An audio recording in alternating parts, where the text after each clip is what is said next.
Are we live, folks? In the If off you're in the chance we, chat, uh, in the off chance we are live, we i- do if apologize if for if you're in difficulties. the chat, let us know if we're live. But I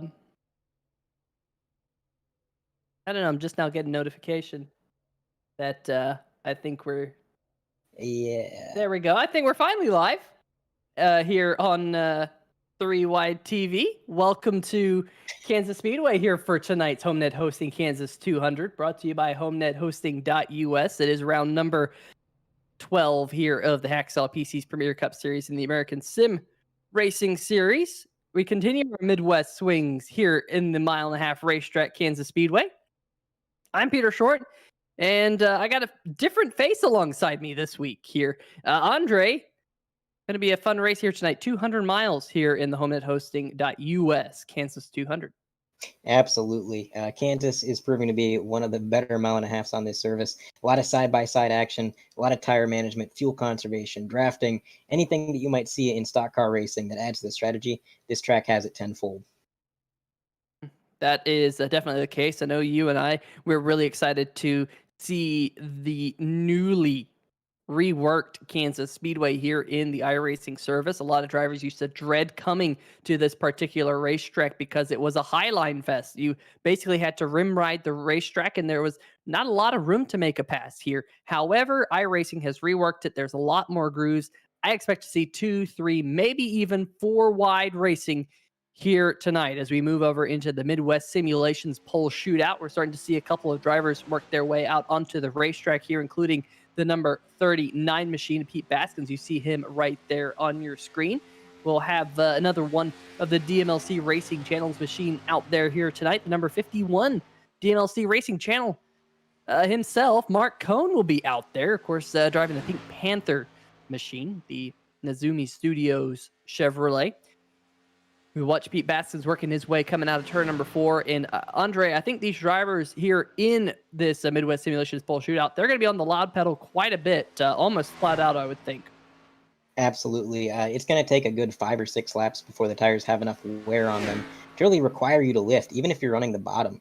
Those first handful of laps are going to be pretty much on the loud pedal 100%. And when you're qualifying and you're just trying to put down a few hot laps, I can't see them making too many more laps than that in the first place. So qualifying here is going to be a game of consistency, trying to run the bottom as best you can while also not over-rotating your steering wheel. You don't want to scuff those front tires and scuff away any little bit of speed because that could definitely cost you. You can see some drivers starting to post their first lap times right there. Jamie Moore, for example, running a 30.8. He is currently 0.4 seconds off the pole, it would appear. But it's Haight on the pole. Oh, nope. Silva up to the top of the charts with a 30.364, which is actually almost the identical lap that we saw at the top of the board in practice. Yeah, definitely that number 94 machine, very, very quick right there up at the top of the board. Troy Haight also currently sitting in second, but Corey Silva right now the only driver in the 30.3 second bracket. We'll see whether or not we can get some other drivers into that bracket. Looks like Thomas George almost able to get down to a 30.3. He's at a 30.417. We saw a lot of pace out of that number 88 machine in practice, but look at that. New top of the board here in the Midwest Simulations Pole Shootout. Provisionally, Johnny Avila, the number 63, jumps up to the provisional pole. We'll see whether or not he can hold on to that. Just about 2.5 minutes left here in the session. Braxton Deweese, the number 5 machine. We've seen a lot of hard charging out of that number 5 machine over the last few weeks here in the Hacksaw PC's Premier Cup Series. He has slotted himself right where his car number is. Number 5 is in the 5th spot. John Eckhart, Jamie Moore, Jordan Harnish, and Woody Mahan. And one thing about Jordan Harnish is Adam Jersky jumps up to 3rd on the board. Harnish was the fastest driver in the practice session that we had prior to this Midwest Simulations Pole Shootout. But he wasn't quite able to back up his 30.2 second lap, possibly just not quite able to find the grip in the number 27 machine. He did not have a good race last week, looking to rebound here at Kansas. And that difference in lap time could be a number of things. That could be a difference in track temperature, or maybe even, when he set that 30.2 in practice, could have been a little bit of drafting aid there. Just getting that little bit of top end using the slipstream. And then when you're qualifying on your own, you don't really have that. So your lap time's going to back up a little bit there.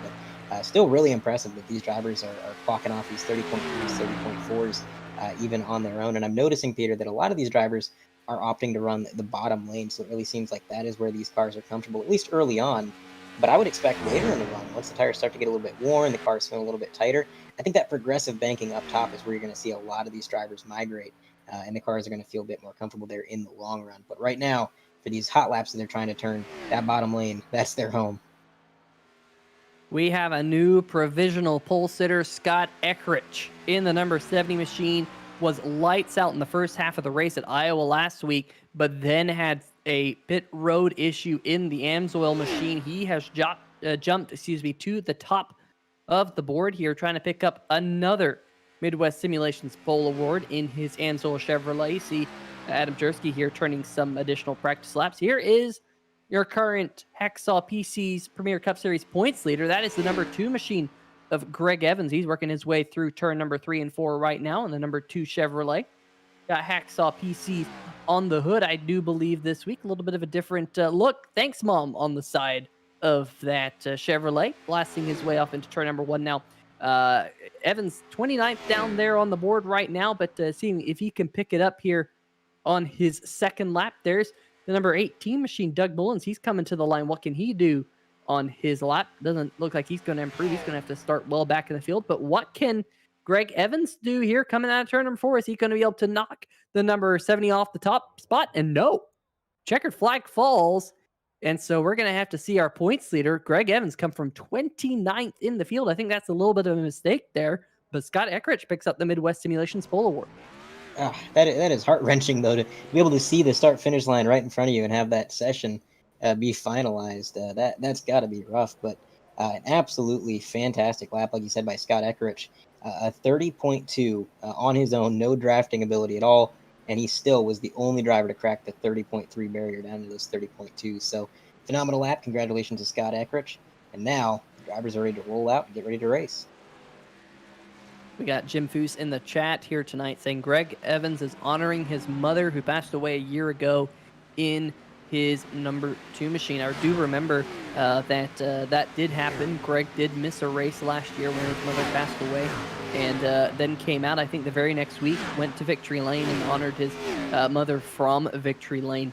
So we'll see whether or not Greg Evans can get to Victory Lane here tonight, but he's going to have to come from deep in the field, 29th position here tonight in his Chevrolet. Looking up and down at the scoring pylon, Steve Yenish, good qualifying run for the number 23 machine. He's going to start in the 8th position. We had a couple of the Will Worsler racing machines up there near the top of the charts. AJ Digby, Will Worsler, 4th and 5th. Braxton Deweese, we got Chris Deweese in the chat. He is going to start in 10th, so he kind of fell down the running order there in the back half of the Midwest Simulations pole shootout, but he's solidly going to be starting inside the top 10. He's been rolling out those top 10, rolling them off top 5s as well in his number 5 machine. So watch him here tonight to make his way up to the front as you get a look there of the championship standings with the number 2 solidly atop the board right there. Tyler Seville, Scott Eckrich in 3rd. So like we mentioned, the top 3 drivers have combined to win the first 11 races this season. Will we see a new winner here tonight, Andre? I think a lot of the people in the chat, I think that's the question that we're going to be asking for a lot of the season. Absolutely, and I think if we were going to see a new winner, Kansas could be that wild card that some of these guys might need. You mentioned at the top of the broadcast, Peter, there's going to be a lot of drafting action at this track. And that kind of equalizes it. If you're not feeling the car quite as much, if it doesn't handle quite the way you want it to, just having that slipstream ability to get up next to somebody and maybe give them the side draft can be what helps you get that top spot. And additionally, going back to our current points leader starting in 29th there, there's really not a better track to start towards the back of the pack and still have a shot to win this thing, because there's so many grooves. You can run almost anywhere, meaning passing is more, I don't want to call it easy. It's definitely not easy, but it's definitely more doable at a track like this than if we were at, say, a short track where you can really block the one fast lane and nobody can really do anything about it. He's got a lot of track to work with here, as do the rest of these drivers. So it is going to be a wild card race for sure. Yeah, that is definitely the case. And I know last year when we came to Kansas Speedway here in the Hacksaw PC's Premier Cup Series, most of the field favored running right up there against the wall, like you see The 72 there, Michael Krobach, just flashing by your screen. We saw that, and that was the fastest groove. Pretty much a majority of the field, 80 to 90% of the drivers were using that high line. And when you're up there against that wall, you really can't you can't do anything. You can't go any higher or else you get into the wall. And for drivers who went a little bit lower on the racetrack, there wasn't enough grip to make a pass. Well, iRacing has reworked the racetrack, and iRacing has given a little bit more grip to the inside line. So I expect to see a lot more side by side action than we saw right here at this particular race here 1 year ago. Folks, make sure you check out our friends over at Homenet hosting.us. They also sponsor the truck series here in the ASRS series. That race last night at the Texas Motor Speedway. It was a 134-mile race that they had there. And I'll tell you what, really cool to have Homenet Hosting sponsoring this Midwest swing. Iowa last week, Kansas here tonight. And wow, Corey Silva, number 92 machine, just impaled the inside pit wall. Something must have happened to him coming out of turn number 4.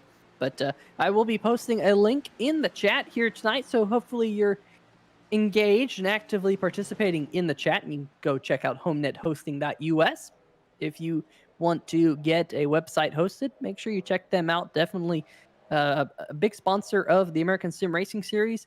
And I believe that ever since they came on last year as a sponsor, they've definitely been a really good group of people to work with all the administrators here in the league. Can't say enough about them. But the warm-up session, 5 minutes, has clicked on by. And I'll tell you what, Andre, it's time to get these cars gridded out here for tonight's starting lineup. Absolutely. Let's go ahead and get the lineup pulled up and see where everybody's starting. Starting on the pole here tonight, the number 70 of Scott Eckrich picking up yet another pole award here in the series. In fact, if you were to count up how many poles he has, well, tonight would be number 5. That is absolutely extremely impressive. Just a rocket man in the number 70 machine. Johnny Avila to his outside. We've also seen some really good starts out of Johnny Avila this year. He has a pole to his name. Picked up a pole back at the Atlanta Motor Speedway in the Sim Speed Shop Wheelman Showdown 200 that we had there. Just not quite enough here tonight. 66 thousandths of a second behind Eckrich. Row number 2, Corey Silva, and the first of the Will Worcester Racing Machines, AJ Digby. His teammate Will Worcester will be starting behind him in 5th position with Adam Jersey and Beef Jersey's Cheesecakes, number 69 in 6th. Thomas George, Steve Yenish on row number 4. Troy Haight, Braxton DeWeese, rounding out your top 10, Andre. And looking to 11th on back, we got Brian Yazik in that number 55 machine, rolling out 11. On his outside, you're going to have Evan Black starting at P12.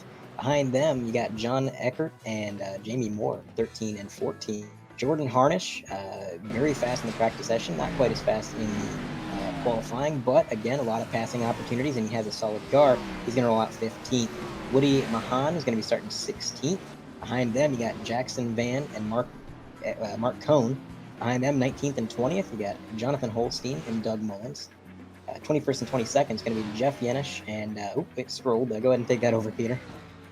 Yeah, Nick Curling will be rolling off on the outside of row number 11. Tyler Seville, Michael Krobach, 23rd, 24th. Pete Baskins, Alan Young, 25th and 26th. Michael Larch, Tim Knott, 27th, 28th. Greg Evans, your points leader, 29th. Kevin Stone alongside him, 30th.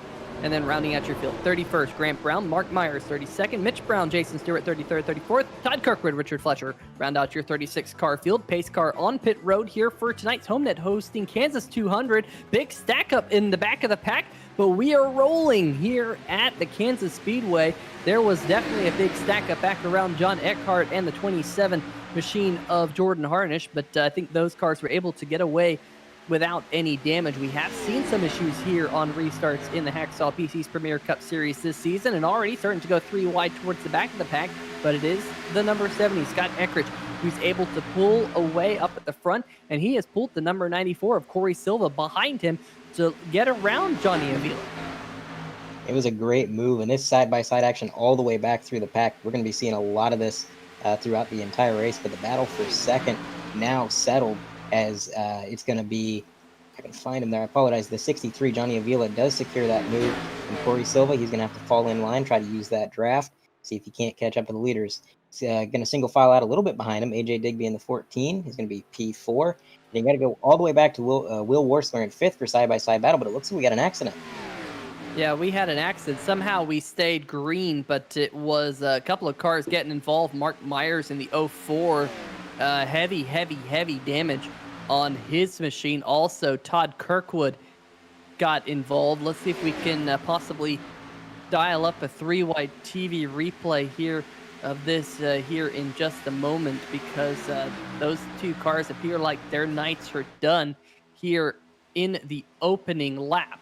Also saw a big wiggle out of the number 73 of Jonathan Holstein on the opening lap as well. And Holstein lost quite a bit of track position, but he was able to corral his Chevrolet. But Todd Kirkwood has taken it to the pit road. Also hearing Mitch Brown has taken it behind the wall as well. He must have got a piece of that accident as well. So we have a couple of drivers already succumbing to this racetrack here tonight. But up at the front of the field, new race leader Johnny Avila in the number 63 was able to blast on by Scott Eckrich, and he leads the field here, working lap number 5. Here we go. We got a replay lined up of the start, so you can watch that 04. The bright green machine just gets loose there, Andre. Yeah, it looks like tires just hadn't warmed up yet. He wasn't quite expecting it, and I really think we're going to see a lot of issues in turns 3 and 4 tonight if we see him anywhere, because that is the trouble spot. I've been watching a lot of races here at Kansas, and it seems like the grip levels in the exit of 3 and 4 are just minimal compared to anywhere else on the track. The car wants to do all kinds of things. It wants to slide up towards the wall, spin out down low, and once it starts to snap around, there's not much you can do to really recover it, short of just being extremely lucky and getting that thing to straighten out. But luckily, that could have been a lot worse. He was able to kind of stay out of the way of traffic, and everything sorted itself out prior to a caution being thrown. But going back to our race leader, Avila, he was able to make that move on the outside, and that was really early in the race. That was all the way back on, I believe, lap 4, when at the time the bottom lane, in my opinion, would have been the faster lane. So the fact that he was able to get that pass on the high side, and not only make the pass, but to do it in a show of dominance, just blowing by him, and then getting out to about a 0.3 second lead. Really impressive drive. And it seems like the top lane might be a little bit more viable early on than I had given it credit for. Yeah, I agree, but Corey Silva's trying to prove us wrong, because he's trying to get to the inside here of Scott Eckrich and motor on by the Amsoil machine. AJ Digby currently running in 4th, watching these cars in front of him. Ooh, Eckrich there clipping the outside wall coming out of turn number 4. I saw some sparks fly from the right side of that Chevy Camaro. So Scott Eckrich here might have a little bit of damage. We'll see whether or not that plays a part here as this race goes on. I know Eckrich had that pit road speeding penalty last week that turned his Iowa race upside down. And I'll tell you what, Andre, here on these 1.5 mile racetracks, getting just a little bit of damage can sometimes lead to big troubles here, as you see on board with him now trying to close up to the back of the number 92. At least doesn't look like it's any worse for wear at this point. We'll see how it goes as the run goes on. Yeah, he definitely seems like he's got the speed. Looking at the right front fender there, it is crumpled up a little bit, but that could easily just be some visual damage, nothing mechanical, nothing that's going to hold him back too much. And I think that aero damage, as these tires wear and the lap times slow down, if he has any, if it is slowing him down at all, it's going to even out eventually. These guys are going to have their tires start to really get overheated. They're going to have to lift a lot in the corners, and then suddenly having that little bit of aero damage isn't really going to be that much of a negative. We've got some battling back in the pack, as we're going to go nearly 3 wide, nearly clipping the grass to do so. And man, oh man, the bottom of that trial bowl, everybody wants to get down there, try and use the shortest route through it, as well as break the draft if they can. And you're going to see a lot of really crazy moments like that. It's something they do every lap, but it's no less entertaining every single time, as a 45 car really trying to make something happen on this top line. Camping World machine, he's going to run the middle to high line, and now we got a new battle for the lead here, Peter. Yeah, here comes the number 94 of Corey Silva, drops to the inside of Johnny Avila. He's going to take his turn up at the front of the field here tonight in the Homenet hosting 200 at Kansas Speedway. We've already got 10 laps logged here tonight. Big wiggle out of the number 94's teammate Evan Black in the back of the field, but here comes Avila trying to use that low line to take the lead on back. Looks like he might have cleared the number 94. No, not quite. The 94 comes racing back on the high line, but Avila will have that lap led. We'll continue to watch this side-by-side battle for the race lead. There's some argy-barginess going on towards the back of the field. I got my eye on that as well as these two continue to race side by side. And this is what we were talking about, Andre, that this racetrack, once iRacing redid it, we can see one driver run right up there against the wall and a car run all the way down there on the bottom side of the racetrack, be fairly equal, although this time it looks like Silva going to be able to defend and hold on to that race lead. Yeah, he played some great defense there. The 63 was definitely on the attack. He wanted to get that lead back. He tried running down low. He tried running up high. Unfortunately, no matter where he ran, he couldn't quite match the speed of our current leader, Corey Silva. And in all that battling, it allowed the number 70, Scott Eckrich, to actually close that gap up to second place. As now Eckrich goes into the wall again. So some more right side damage. That's going to accumulate over time. He's got to be careful of that. Right now, the car's looking all right, but he's going to concede a position to Thomas George in that number 88, who's going to sail right on by into third. Now diving to the bottom of the track, hugging that white line. He's door-to-door with the number 63 for P2. Meanwhile, the leader, Corey Silva, getting further away.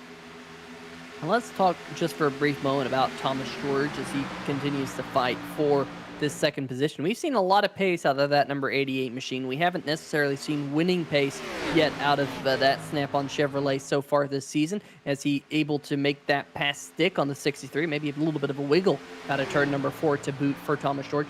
But he's definitely been knocking on the board, knocking on the door, just top 5 every week, gets close to it, top 10, just has had a decent amount of pace so far this season. I gotta say, there are certain races that could have gone better for Thomas George, but I think he's getting the ship righted and getting that car exactly to where he needs to be to eventually make a push. Comes into tonight 7th position in points. Last 3 weeks, 9th, 6th, and 8th. Of course, Martinsville didn't quite go to plan, but before Martinsville, Texas, he finished 5th. Atlanta, he finished 2nd.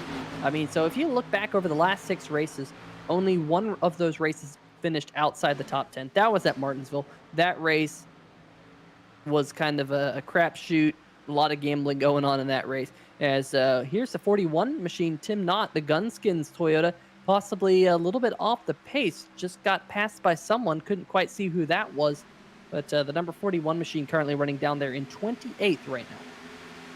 Could have just been maybe he got into the wall there, coming out of 4, but it looks like we have a replay on the top right of your screen. Oh, just a little bit loose out of the corner, down through the tri-oval. He's going to keep that thing completely under control. He never slid once in that grass, merging beautifully back onto the apron.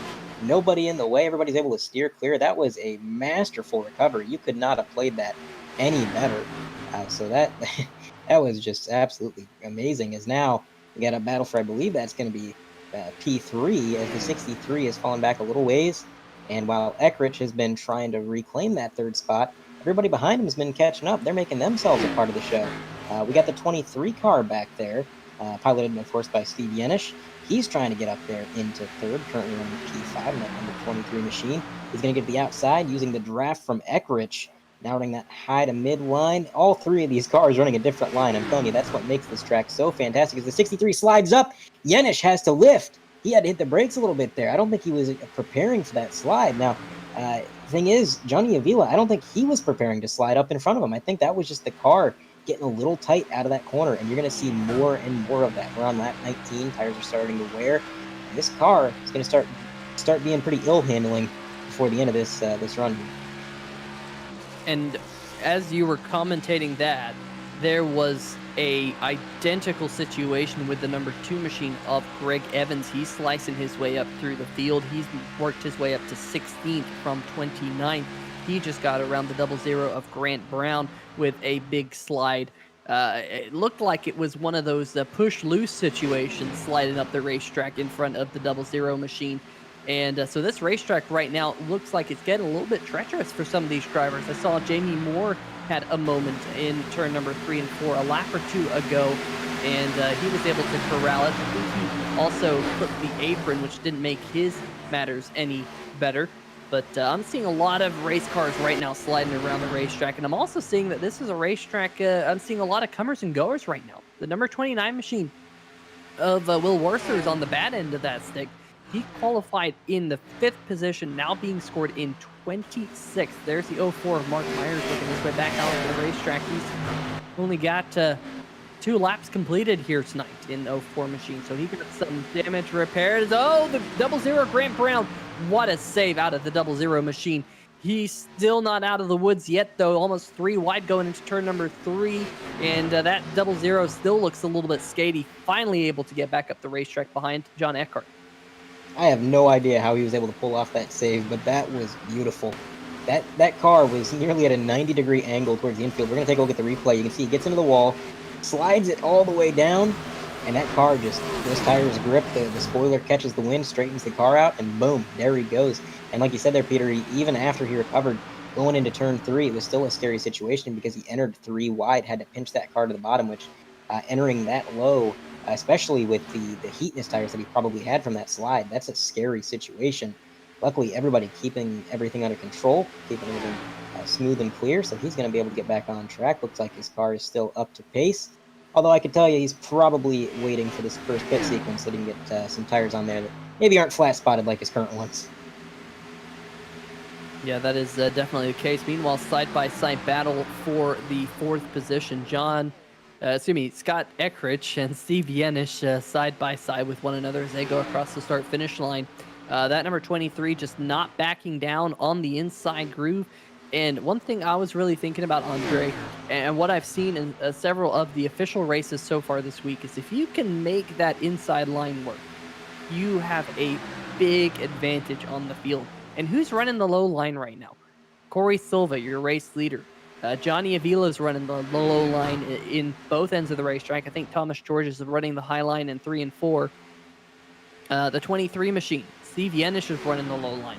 A lot of the drivers that we were looking at a little bit further back in the mid-pack, they're running the higher groove around the racetrack. So I've seen a lot of those official races where the inside line's where you want to be, but I think right now we're seeing several drivers get comfortable using the high line. Here comes Brian Yazik, the 55 machine. A little bit of a new paint scheme on that 55 Ford this week. He's looking to the inside of Scott Eckrich, not quite able to pull that off this lap. But the thumbs up cancer down number 55 machine this week doesn't have the hppsimulations.com that we typically see on the front of that Ford Mustang, but for a good cause. I know Brian Yazik is a big supporter of thumbs up cancer down charity, and why don't you folks in the chat go check out Thumbs Up Cancer Down, Google them, and in the name of Brian Yazik, just donate a little bit to a good cause, as that number 55 is out there on the racetrack if you can. But meanwhile, we got some good side-by-side racing. I think that's AJ Digby there in the number 14 machine, side-by-side with one of the driver who's really been working his way up through the field nice and neatly. That is Nick Curling in that number 10 Toyota. He started back in 22nd, and he's trying to make this pass for 9th, Andre. In only 27 laps, he's gained over 10 positions. According to our producer, that's the second biggest mover, so a lot of overtaking so far in this race. And I called it, Peter. This is one of the better tracks to start in the back. Obviously, you want to start as close to the front as you can, but at a track like this where you have so many opportunities for overtaking, starting towards the back is never a game over. It's just a bit of a hindrance is all. And Nick Curling definitely proving that as he's working his way around the bottom, just hugging that white line close as he can. He's going to get clear of the 14, but now number 14, AJ Digby, getting a huge run out of the corner. Does he dive low? No, he stays up high, gives a little bit of a shot to the rear bumper of that 10, and now AJ Digby is into the wall. So maybe a little bit too quick on entry, and I'll tell you, Peter, whoa! Now Curling into the wall. Moments happening all over the track. This turn 4 exit is turning out to be Calamity Corner. And that's not going to be good for Nick Curling. Just made that pass, and that right front is crinkled in pretty darn good on that Toyota. Jeff Yenish in the number 89 machine. He started 21st. Now he is in the 9th position after he just made the pass on Curling. We'll see if the 14 and the 10 are badly damaged or not. Doug Bullens in the number 18 Wine Slice Experience Chevrolet to the inside of his Will Worcer Racing teammate there. That's a side-by-side battle, or was a side-by-side battle for the 11th position. And there is the number 2, Greg Evans. He is the biggest mover of the race so far. Qualified 29th. Probably would have qualified quite a bit higher up the field if it wasn't for the fact that the timer expired on the Midwest Simulations pole shootout. However, he's worked his way up to the 15th position as of right now, trying to run down Troy Haight in 14th. And all things looking good for the Hacksaw PC Chevrolet at this point, but he finds himself here, Andre, about 10 seconds behind your race leader, Corey Silver. And he's got a lot more race left to close that gap, let alone if we were to get a yellow flag for any reason, that would just get him a little bit closer. So he's running mid-pack, but he's done the most passing today. He's got one of the best cars on the track, and I think a little bit of patience, a little bit of consistency, and we're going to see him up front before the end of the night, especially if he plays his car drive with pit strategy. We talked about how the different lines wear the tires so much differently, but that also just changes up everybody's pit strategy a lot, depending on how fast you're burning up your equipment. When do you pit? Do you short stop? Do you long stop? I know in a lot of the races that I've watched so far, actually staying out has been kind of the play to try to run the car dry and use up the tires as much as you can. So we're gonna have to see what these guys do, what number 2 does to get a little bit closer to the front of the field. This battle on your screen right now, I believe that's the 51 car, and he is kind of in the middle of a gaggle of cars here, just trying to play some defense, maybe try to run down that number 1 machine if he can. But everything kind of single filing out. I think these guys are kind of starting to figure out, hey, these cars are starting to get a little bit sideways. These tires are screaming at us, and it's going to be a good another 30 laps or so before we see too many cars make their way down pit road.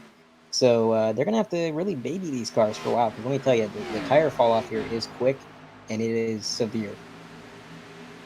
Yeah, definitely. These drivers already running around a 32.2 second lap time. That is about 1.8 seconds slower than where they qualified in the Midwest Simulations pole shootout. So quite a bit of tire wear here in the opening 34 laps for a good majority of the field.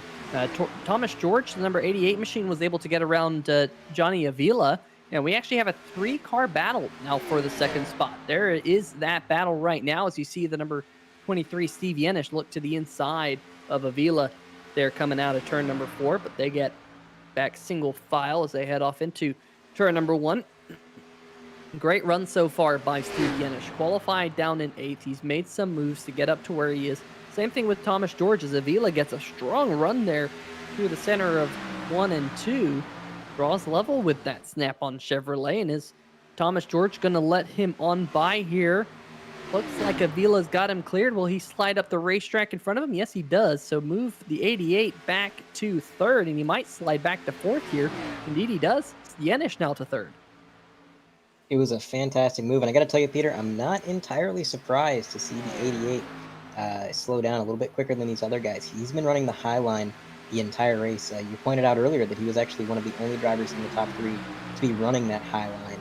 And again, it's a trade-off when you do that. You're going to have a lot more speed in the short run. That's why we saw that 88 power on by the 63 and the 55. He was able to just get on around him for quite some time. But now those drivers who were running the bottom and conserving their tires, they got a little bit more in the tank, so to say, than him. Their tires are a little bit fresher. The lap times are just a hair faster.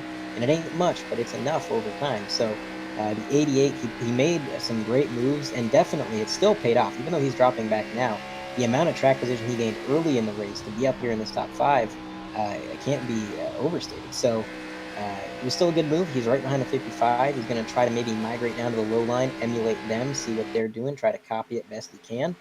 But for now, we're just going to have to wait and see. Can this 3-car group catch up to the leader? I've noticed they have slowly been closing the gap, and if I take a look at the lap times here, the number 63, Johnny Avila, last time around, he ran a 32.231, whereas your leader ran a 32.299. So a few hundredths of a second faster, Johnny Avila, not much, but if he keeps this pace up, he is going to chip away at that lead. Yeah, and I'm also just looking kind of at average lap time as well as, this Avila there getting a little bit loose out of turn number 4. In fact, a lot of cars getting loose. I'm seeing out of turn number 4, Brian Yazik in the 55 machine. He'd run down Scott Eckrich. He just got loose coming out of turn number 4. So going to open the door for Jordan Harnish. But I was looking at average lap time, going back to what I was trying to say. And the fastest car over the last 5 laps has been Johnny Avila and Scott, not Scott Eckrich, excuse me, but Steve Yenish. and Johnny Avila. Those two cars have been the two fastest cars out there on the racetrack, so they've definitely been kind of clawing away at the race lead right now that is held by Corey Silva. And of course, Corey Silva, that number 94, we were talking about him last week, saying that he is Mr. Consistent here in Hacksaw PC's Premier Cup Series. Just been knocking on the door, got himself a podium last week at Iowa. He was really excited last week to finish up there behind Greg Evans. He said, you know what, if I'm going to lose to one driver, it's going to be either Greg Evans or Scott Eckrich, it seems like, this season. That podium might be what is giving Corey Silva a little bit of momentum here tonight to feed on, to have a good run here in the Midwest Swing, brought to you by HomeNetHosting.us. Absolutely. Consistency is a big confidence booster, because it kind of makes it feel like it doesn't matter what kind of track you go to or how your car's handling, you kind of feel like, yeah, I mean, I've done good everywhere else. Like, why wouldn't I do good here? And that confidence really impacts your driving ability. It kind of makes you maybe make some different decisions that are a little bit bolder than what you would take if you weren't as confident. And I think bold is good when it comes to stock car racing. So Corey Silva, with the confidence and the consistency that he's had, doesn't surprise me to see him up front. He's run a really great race today. I'm noticing he looks a lot more comfortable in that car than some of these guys behind him. You don't really see that 94 machine step out and get sideways. You don't see him making too many corrective maneuvers on the steering wheel. But the cars behind him, they're pushing those things. You can see them getting sideways in the corner. You mentioned it earlier, Peter. It seems like just a train of cars coming out of turn 4 that are trying to counter steer, get that thing straightened out. Rear end's trying to step out on them, or they're getting, push loose almost in a way.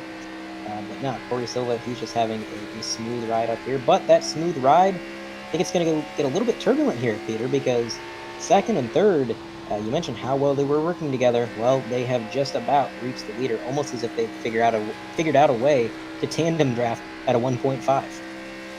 Well, I'll tell you what, we have a new real-time statistic here on 3Y TV, and that is the confidence meter. Corey Silva right now sitting at a pretty 90%, but it was a little bit higher, and now it's ticked down below 90% because you mentioned it. Those two cars have run them down, and they are on the move. Also, I've been noting, whoa, wow. Brian Yazik just pulled Scott Eckrich into the wall. Both of those cars just having a brief excursion into the big white safer barrier up there at the top side of the racetrack, and that has allowed the number 89 of Jeff Yenish to make a move. He qualified 21st here tonight. He's run down Scott Eckrich and the number 55 of Brian Yazik here, trying to get himself into the top 5. What a great start it has been for this Tampa SUVRentals.com Toyota Camry, as his brother Steve Yenish is now all over the back bumper of Corey Silva for the race lead. So wow, these Tampa SUVRentals.com Toyota, they're here to play here tonight at Kansas. Here to play indeed. There he goes, right down to the bottom line. That number 23 machine is going to get the advantage going into turn 1. Silva trying to fight back on the high side. He's going to drive it in a little bit deeper on the high side. Unfortunately, the 23 does get, well, unfortunately for him, fortunately for Yenish, he gets clear of him, and now a huge run by the 94. This battle is far from over as they sail into 3 and 4. The 23 really favoring that low line, whereas the 94, he's living and dying by that high side. Now in danger of going down another position as the number 63, Johnny Avila, he's now closed the gap to that 94, and he's going to try to put him another position down, but it's going to be a tough fight. We've seen a lot of good defense out of this 94. So it's going to be a bit of a battle here. And if you're Steve Yenish, you're probably thinking, yeah, go ahead, battle back there. Let me drive away with it up until we get to this oncoming pit sequence. But I don't know. We're going to have to see. Can the 63 get around him quick and clean, or is it going to be a battle? 63 down to that white line. The 94 getting a huge run on the high side, a little bit sideways as he drives down the banking. Almost scrapes the wall. This battle continues through the trials side by side. Yeah, it does indeed. And for Silva, just trying to hang on perhaps for right now with some possibly worn tires. You see a couple of cars down there on the apron. That's Mark Cohn, the Pink Panther number 51 machine. Jason Stewart and the number 1 Dirty Red Sim Racing Toyota Camry also electing to come down pit road here. We have, of course, gotten past the quarter race distance. In fact, now we've even gotten past the third race distance. So these drivers, the number 1 and the 51, are looking like they're going to try a 2-stop strategy. Meanwhile, I expect most of the field to only do the one-stop strategy. So for drivers like Mark Cohn and Jason Stewart, they're going to have to hustle here, Andre, if they want to make that two-stop strategy work. Corey Silva hard in the outside wall. Oh man, that's a tough break to be running so well, and it just seems like that car is just fading. Maybe running a little bit too well, Peter. I think running up front and running those lap times so well kind of burned up his tires quicker than anybody else. He's going to take that opportunity now to come down pit road, and I think this was the play to make. His tires were completely faded, I think, at that point. He had hit the wall. He's got some damage to repair. I think at this point, putting all his eggs in the two-stop pit strategy basket is the way to go. And it was some quick thinking to dive down on the pit road right after getting into the wall there. But we're going to have to see exactly how that plays out for him as we got a battle going on screen. That's the number 12 and the number 27. But we got a replay of what happened. Corey Silva on the top right of your screen, just a little bit loose into the outside wall. And of course, that's the number 63 making an evasive maneuver. He's able to avoid him, as well as the 88. The 88 kind of had to scatter there. But now we got our other race leader down pit road, as well as the 27. So pit road getting busy a little bit earlier than I thought, Peter. Yeah, I was expected to see most of the field try the one-stop strategy. Maybe they're just not quite able to get to that distance in the fuel tank. We got Troy Haight on pit road, Adam Jersey, John Eckhart, Michael Krobach, all coming down to their pit crews. Jordan Harnish is getting 4 tires on his Beef Jerky's Cheesecake Emporium Ford. But just waiting to see when any of our leaders, or our leader, I should say, comes down pit road. That being the number 23 machine of Steve Yanish, his Tampa SUV Rentals.com Toyota, up at the front of the field. Brother Jeff Yanish running a couple positions back, 6 seconds behind Steve, but running in third after starting 21st. And Thomas George, number 88 Snap-on Chevrolet, he is running in second. So we'll see. It looks like we got Steve Yanish on pit road right now. So while I looked away to look at Thomas George, Steve says, you know what, I'm going to come down, get 4 fresh tires. So this kind of tells us here, Andre, that a one-stop strategy is more than likely not going to be working out. I guess the drivers don't have enough fuel. And all these drivers are going to have to do 2 pit stops here tonight. They do have tire limits here in the Hacksaw PC's Premier Cup Series. They have 3 sets of tires on pit road for tonight's race. So a lot of these drivers used in their first set. Absolutely. And, I think a one-stop might have been possible. I believe the fuel run here is anywhere between 60 to 65-ish laps. I believe in one of the races I watched, I seen somebody go 67. I have no idea how they pulled that out. But if you were to do that, if you were to make it on one stop and make it to 134 laps, splitting it down the middle, you would have to be focused on conservation the entire time. As we got a multi-cam, we got pit road on the left-hand side and the battle on the top right. But you'd have to be focused on conservation the entire race. You'd have to be saving your tires, saving your fuel. You'd have to constantly be in somebody's slipstream trying to use that to save some fuel. And I think the time that you would lose driving so conservatively is greater than the time that you would lose just coming down pit road, an extra time, getting 4 tires, making the car a little bit better handling, getting that fuel. So definitely, 2 stops probably the way to go. But a one stop maybe not out of the question for some guys. So the pit stops continue to cycle on through. The 88 machine, Thomas George, however, is staying out. Jeff Yanish in the number 89 also so far staying out in his machine. Well, as I say that, he's on pit road. Greg Evans in the number 2, he will slide up into the second spot as they run right now. That is Tyler Seville third, Alan Young, Pete Baskin. So your top 5 drivers yet to make a pit stop here. They work lap number 55, make that 56 for the number 88 machine of Thomas George. Just waiting to see when he decides to come down pit road, but not seeing it so far.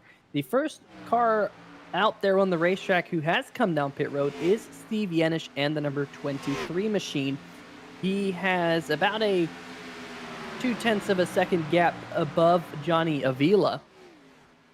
As you see the number 23 machine there going off into turn number 3. Now he is currently being scored 1 lap down on the scoring pylon, but as your leaders come down, make their pit stop, we got Greg Evans coming down right now, Tyler Seville coming down, so I think we're just down to three cars yet to pit: Thomas George, Alan Young, and Pete Baskins for this cycle to kind of cycle on through.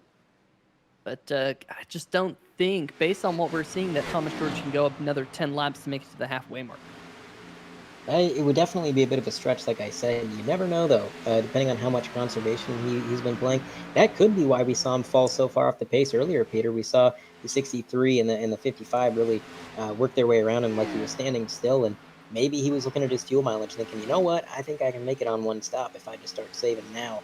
So who knows? We're going to have to wait and see if he comes down pit road. Right now, he's still out on track and currently rounding 3 and 4. So no indication in the chat, both either vocal or text chat, that he is planning on pitting, but he does. So coming on down pit road, he's going to get that 88 car serviced. And I believe that leaves only Pete Baskins and Alan Young to come down pit road. Yeah, that is correct. We'll see if one of those drivers elects to pull down this time by. So far, not seeing either of those two drivers on pit road. Do want to highlight that two drivers had some pit road speeding penalties. Tim Knott, Jonathan Holstein, the 41 and 73, very, very long pit stops. I believe Tim Knott and Holstein both nabbed for speeding under this round. But also Braxton DeWeese in the number 5 machine, a very, very long pit stop on his car, possibly getting some damage repaired. He was in his pit box for about an extended 13 or so seconds. And as these cars whip around this racetrack at about 30 seconds per lap, Andre, that's about half a lap that the number 5 of Braxton DeWeese lost there on pit road. Absolutely, and that's not even including the time that it takes to get back up to speed and get everything sorted out. So a lot of time lost on pit road, and those mistakes are costly. And if that happens really early on in the race, you know, it's one thing. Maybe you can make the comeback and you can really strategize and find your way back up to the front. But you got to think we're nearing the halfway point. And so far, and not to jinx anything, knock on wood, I don't want to commentators curse this, but it's been clear and green the whole race. It has been a very smooth race with really not too many cautions to rely on. So you make those mistakes now, and you're really going to pay for it as the leader. The number 24 makes his way down pit road. So that means one more driver, I believe, has yet to come down pit road. Pete Baskins, the driver of that number 39, has yet to make that hard left turn. And it really seems like he is going to try to run this thing dry if he can, because he's now coming around 3 and 4. Let's go ahead and see what does this 39 machine do as we're right on board on that gyro cam. You can see that wheel turned pretty far to the left, and here he comes, right down pit road. There's the shift in banking, and that's it. That is your entire pit sequence. Everybody has now made their way down pit road. Fuel meter, 0%. I'd have to imagine that's pretty close to accurate. He went a whopping 62 laps, which is pretty phenomenal. And that is going to hand the lead over to Steve Yenish in the number 23, who I would say has been waiting a little bit patiently for everybody to cycle through and finally pit. He pitted a fair amount of time ago, and now he is back up front with Johnny Avila not too far behind. Again, both of these front-running drivers opting to use different lines. The leader, Steve Yenish, you talked about how much he likes that bottom line earlier, Peter. He's still running it. And behind him, Johnny Avila, he's running the middle lane. He's not up top. He's not on the bottom. He is firmly between those two dashed white lines, except for this time. He wanted to prove me wrong this time just because I said something.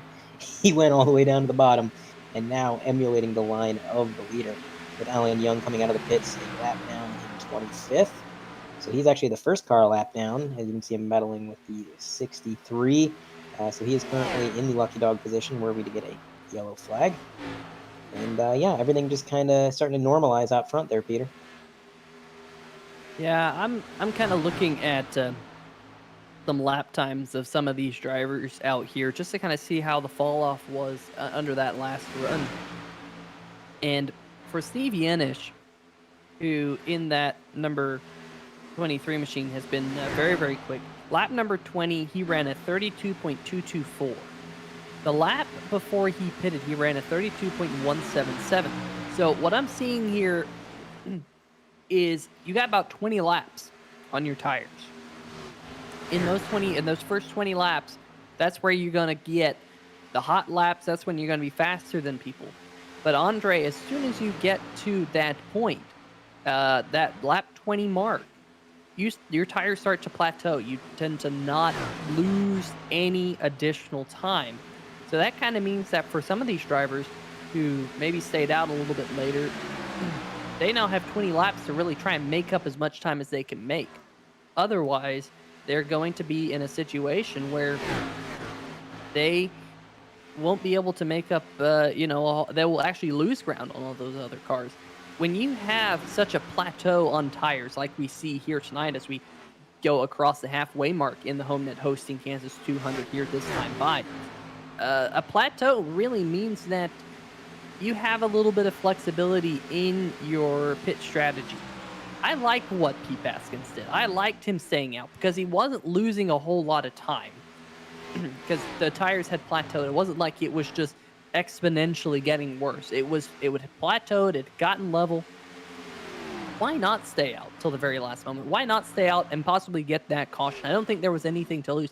Now, if you're Pete Baskins, now you're kind of on the flip side of it because now you're going to have to try and make up all that ground and try and get yourself back on the lead lap. But he's got fresher tires on the number 39 machine. I think he will be able to get himself back on that lead lap here pretty shortly. Absolutely. I mean, you got to think some of the first cars to make their way down pit road was around lap 49 and lap 50. He didn't come down pit road till lap 63. So he's got roughly 13 lap fresher tires than a lot of these drivers. And you mentioned earlier that the difference between the first lap and about 20 laps in where it plateaus is just over a second in lap times. So for the next few laps, he is going to continue to be half a second or more quicker than the cars ahead of him. And then it's simply going to plateau. And he's going to be able to just kind of ride with these guys. And I think he's going to be able to make up quite a bit of time. And I agree. I like seeing that play. It's always interesting to see when a driver just kind of throws the wrench at it, try something different. I mean, why not? There's nothing to lose. All you have to stand is to gain something. So why not? And he tried it. We're going to see how it plays out. And it's going to be fun to watch. Right now, I'm taking a look at Greg Evans, who is currently running 13th. I've been keeping an eye on him because he's been battling quite a bit with that number 41 who was going a lap down, but now he finds himself side by side along AJ Digby, and these two can't seem to get away from one another. The number 2 car has really liked that bottom line. Greg Evans hugging that white line, but the 14 continually getting these power moves coming out of the corner, and it's been quite the battle. So that number 2 continuing his way through the field.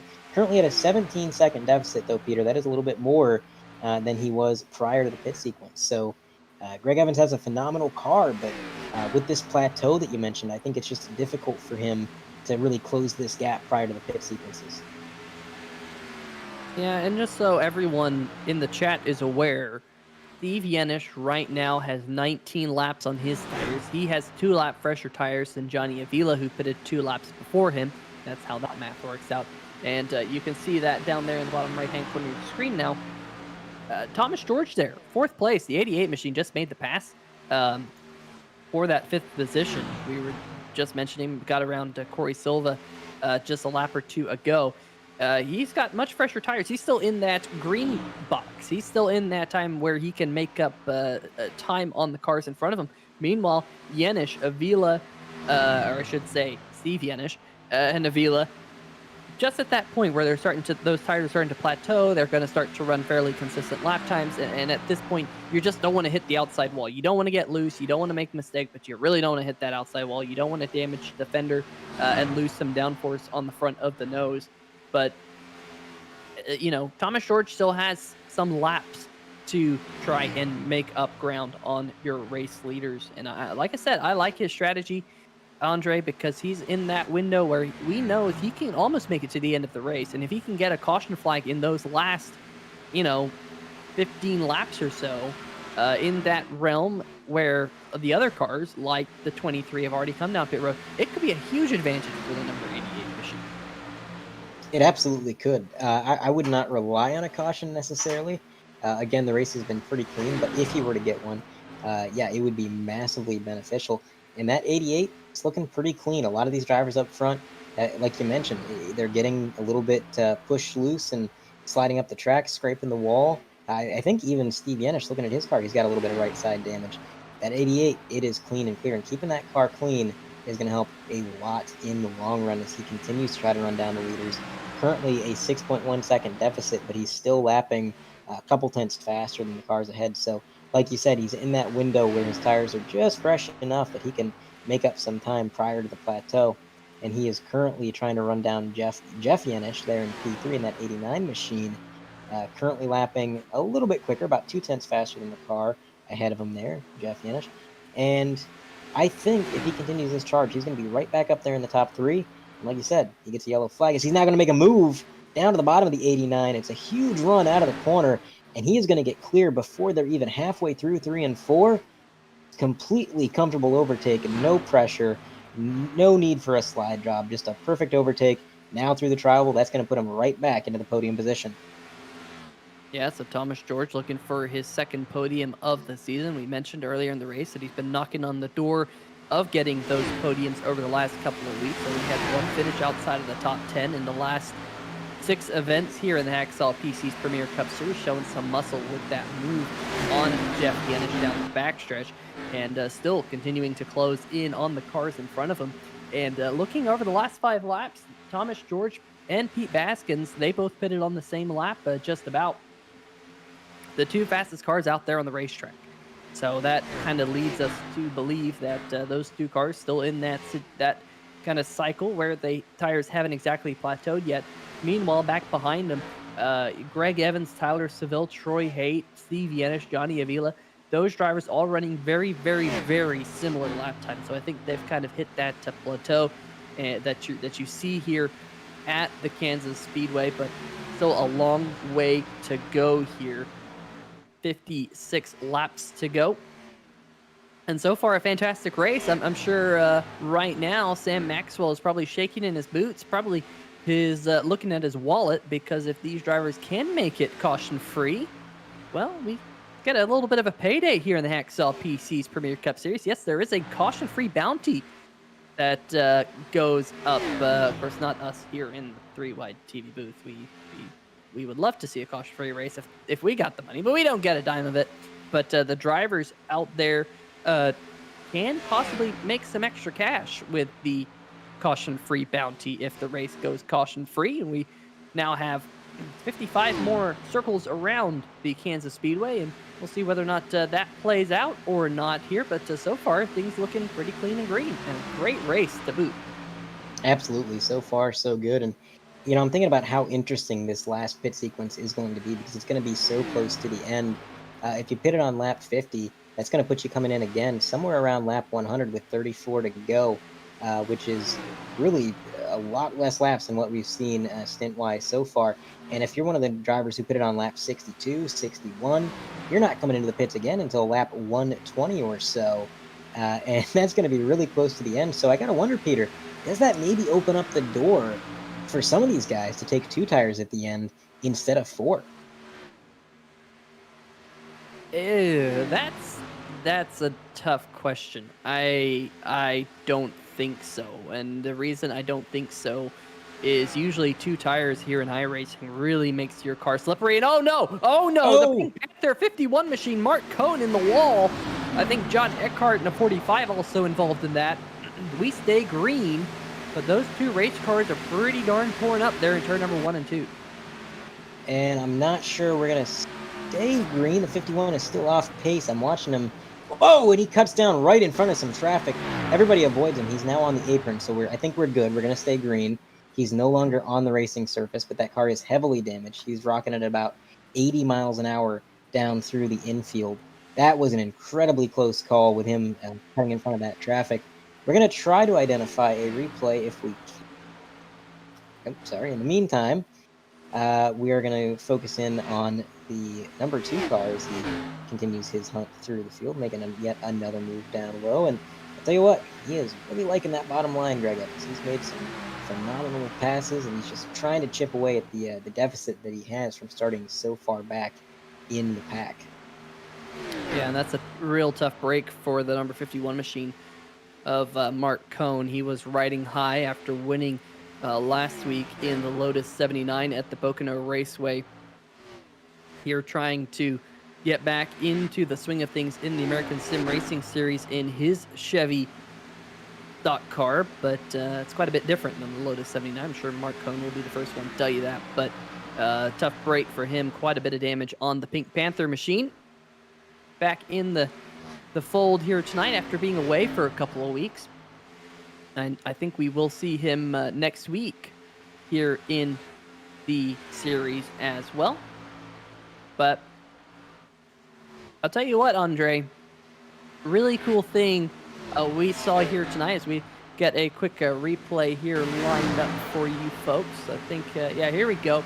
45, John Eckhart to the outside, and just comes down the Oh, racetrack right into the side of the 51 machine. And both those cars pretty heavily damaged.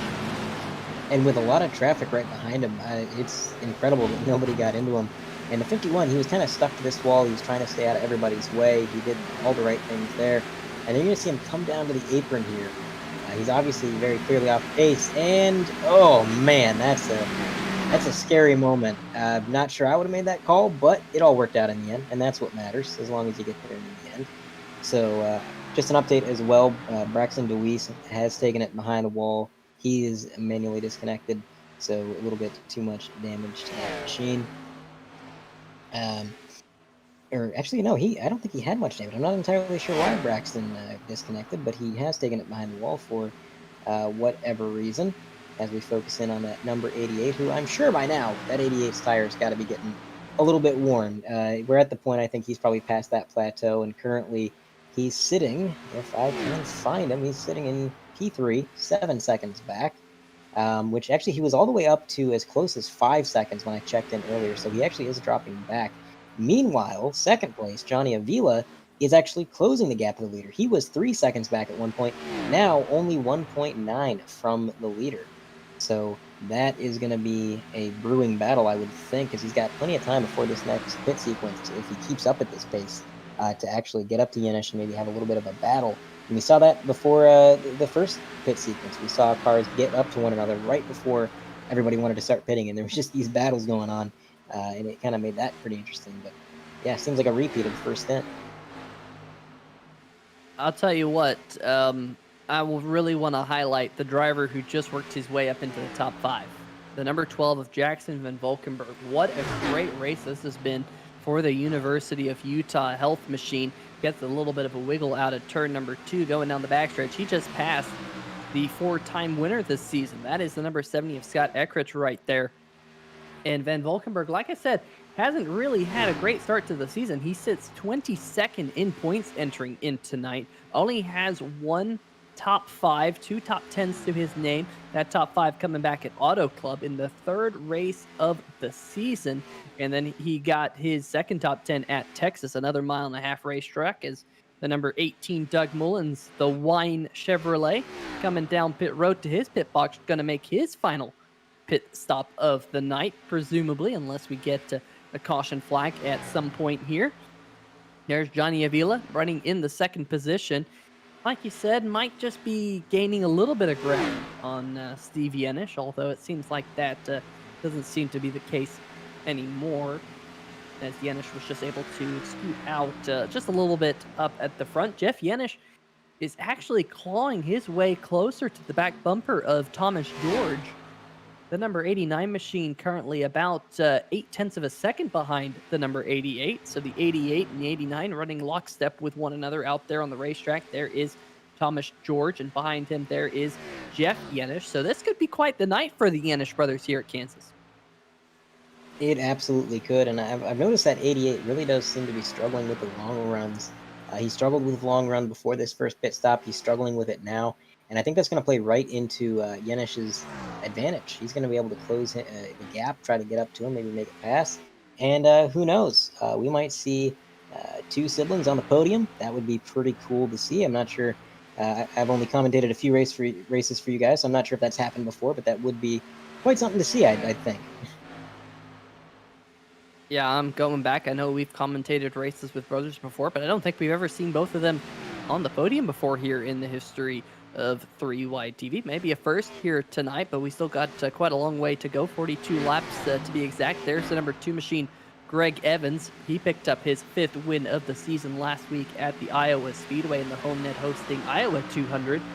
He's trying to get around the number 10 machine in front of him. That's Nick Curling, who's put together a solid run here tonight himself. But then up in front of them is Brian Yazik, about 2 seconds up the road from this battle. Then another second up the road to Scott Eckrich. So for the number 2 of Evans, he started well back in the pack here tonight, running a little bit of a special paint scheme in honor of his mother, who passed away 1 year ago here.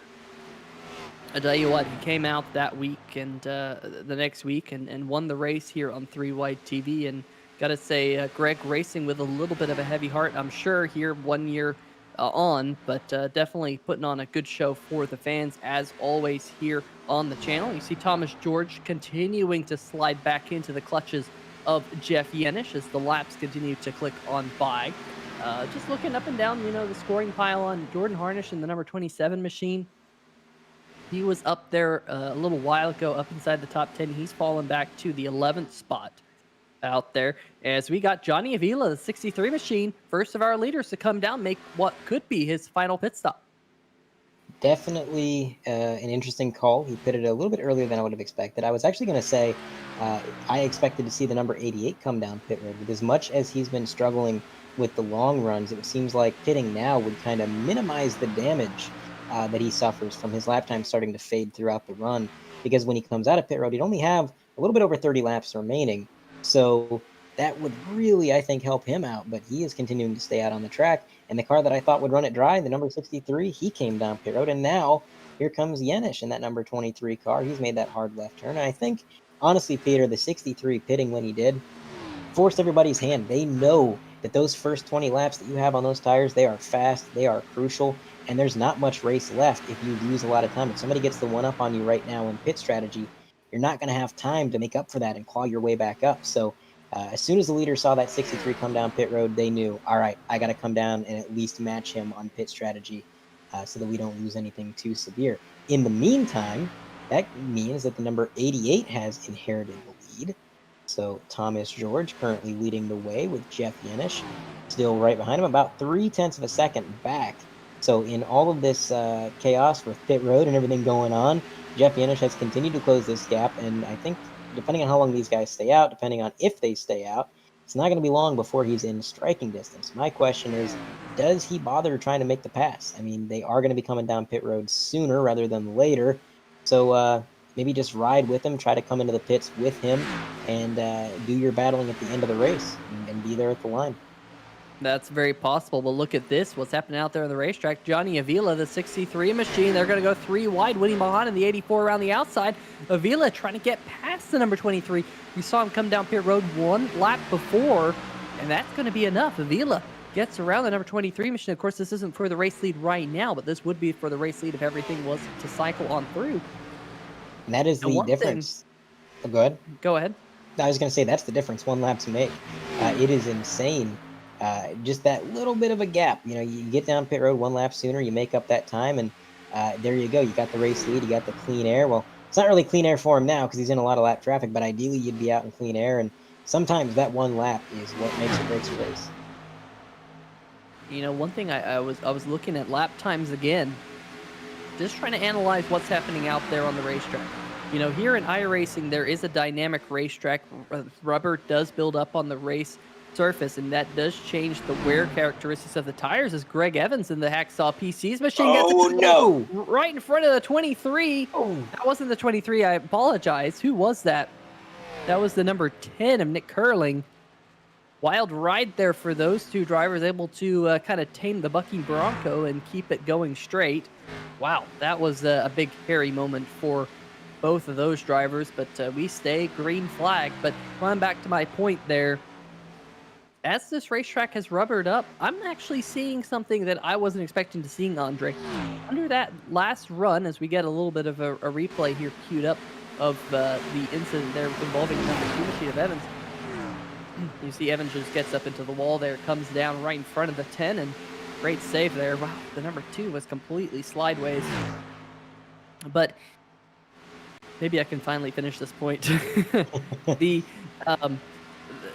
Under that last run, Johnny Avila came out, ran a 30.872 under his last green flag run on lap number 52. By lap number 72, he dropped to a 31.5.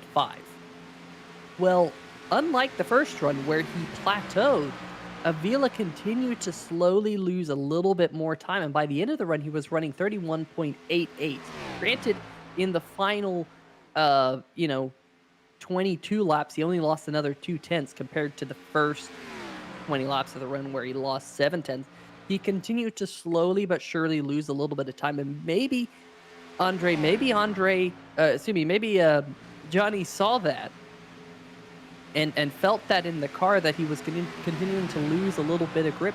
And so by him pitting a little bit earlier, he has the opportunity now to benefit sooner and longer from those fresher tires. Unlike what we saw in the first run where you got 20 laps and then it all plateaued as we got to side-by-side battle again between the 23 and the 63. Looks like here the number 23 machine, surely Steve Yenish will be able to make that pass with that huge run he got off the corner, but Avila's not backing down. But I think this was a good move by these drivers to pit a little bit earlier based off of the tire wear we're seeing out there under that last run, and now the track's rubbered up. Absolutely. That is an astute observation. I really didn't even think about how much the track rubbering up and changing throughout the race would kind of affect how the fall off works. But I think you're right. I think the track rubbering up sort of removed that plateau effect that we saw. And it seemed like they did continue to lose time well beyond what they lost in the first stint there. So that is a huge move from the 63. He dove down to that middle lane, nearly clipped the 23, but he was just barely clear. Now he's going to run that bottom line. They're going to stay side by side. This is almost a mirror image of just a lap or two ago, but now the roles are reversed. The 63 down low, the 23 up top. Question is, how comfortable is that 23 on the top lane? Can he play that defense? We've seen that 23 prefer the bottom line all night long. And we've seen the opposite out of the 63. We've seen the 63 make a lot of overtakes on the high side. So I think both these drivers a little bit out of their element, out of their preferred lane, and it's resulting in a very close battle as he just barely gets the side draft going into the corner. Back down to the white line goes the 63. But through 3 and 4, looks like Yenish is going to get a great run out of the corner finally, and now he is clear into the lead. Yeah, we got a couple of other drivers electing to come down pit road. Alan Young, the number 24, was on pit road, and whoa, Scott Eckrich had a big moment there in the number 70 machine. That was Jeff Yenish there in the number 89, who almost put that number 70 around. Wow, that was a really, really sketchy moment. I think Eckrich might have been trying to get to pit road, and the 89 of Yenish was there. They keep going, and we're still racing here at Kansas. Yet to see a caution flag here tonight, but a caution flag is not what you want to see if you're one of those drivers who's already come down pit road. There's the replay there in the top right-hand corner of your screen, and I really think Eckrich was trying to get to pit road, and looks like he finally was able to get to pit road. Not sure if there might have been a speeding penalty. We'll have to double-check on the number 70. He got a speeding penalty last week. Did he get one again this week? Does not look like it. Looks like he's back out there on the racetrack. All is fine for Scott Eckrich. Got the number 88, Thomas George on pit road, as well as Jackson Van Valkenburg and a whole bunch of others. This will in fact cycle us through with Steve Yenish, Johnny Avila taking the race lead 1-2 once again. And for these drivers that are just pitting now, I think this is going to basically mean that for the rest of this race, they got to be flat out. Their tires can take it.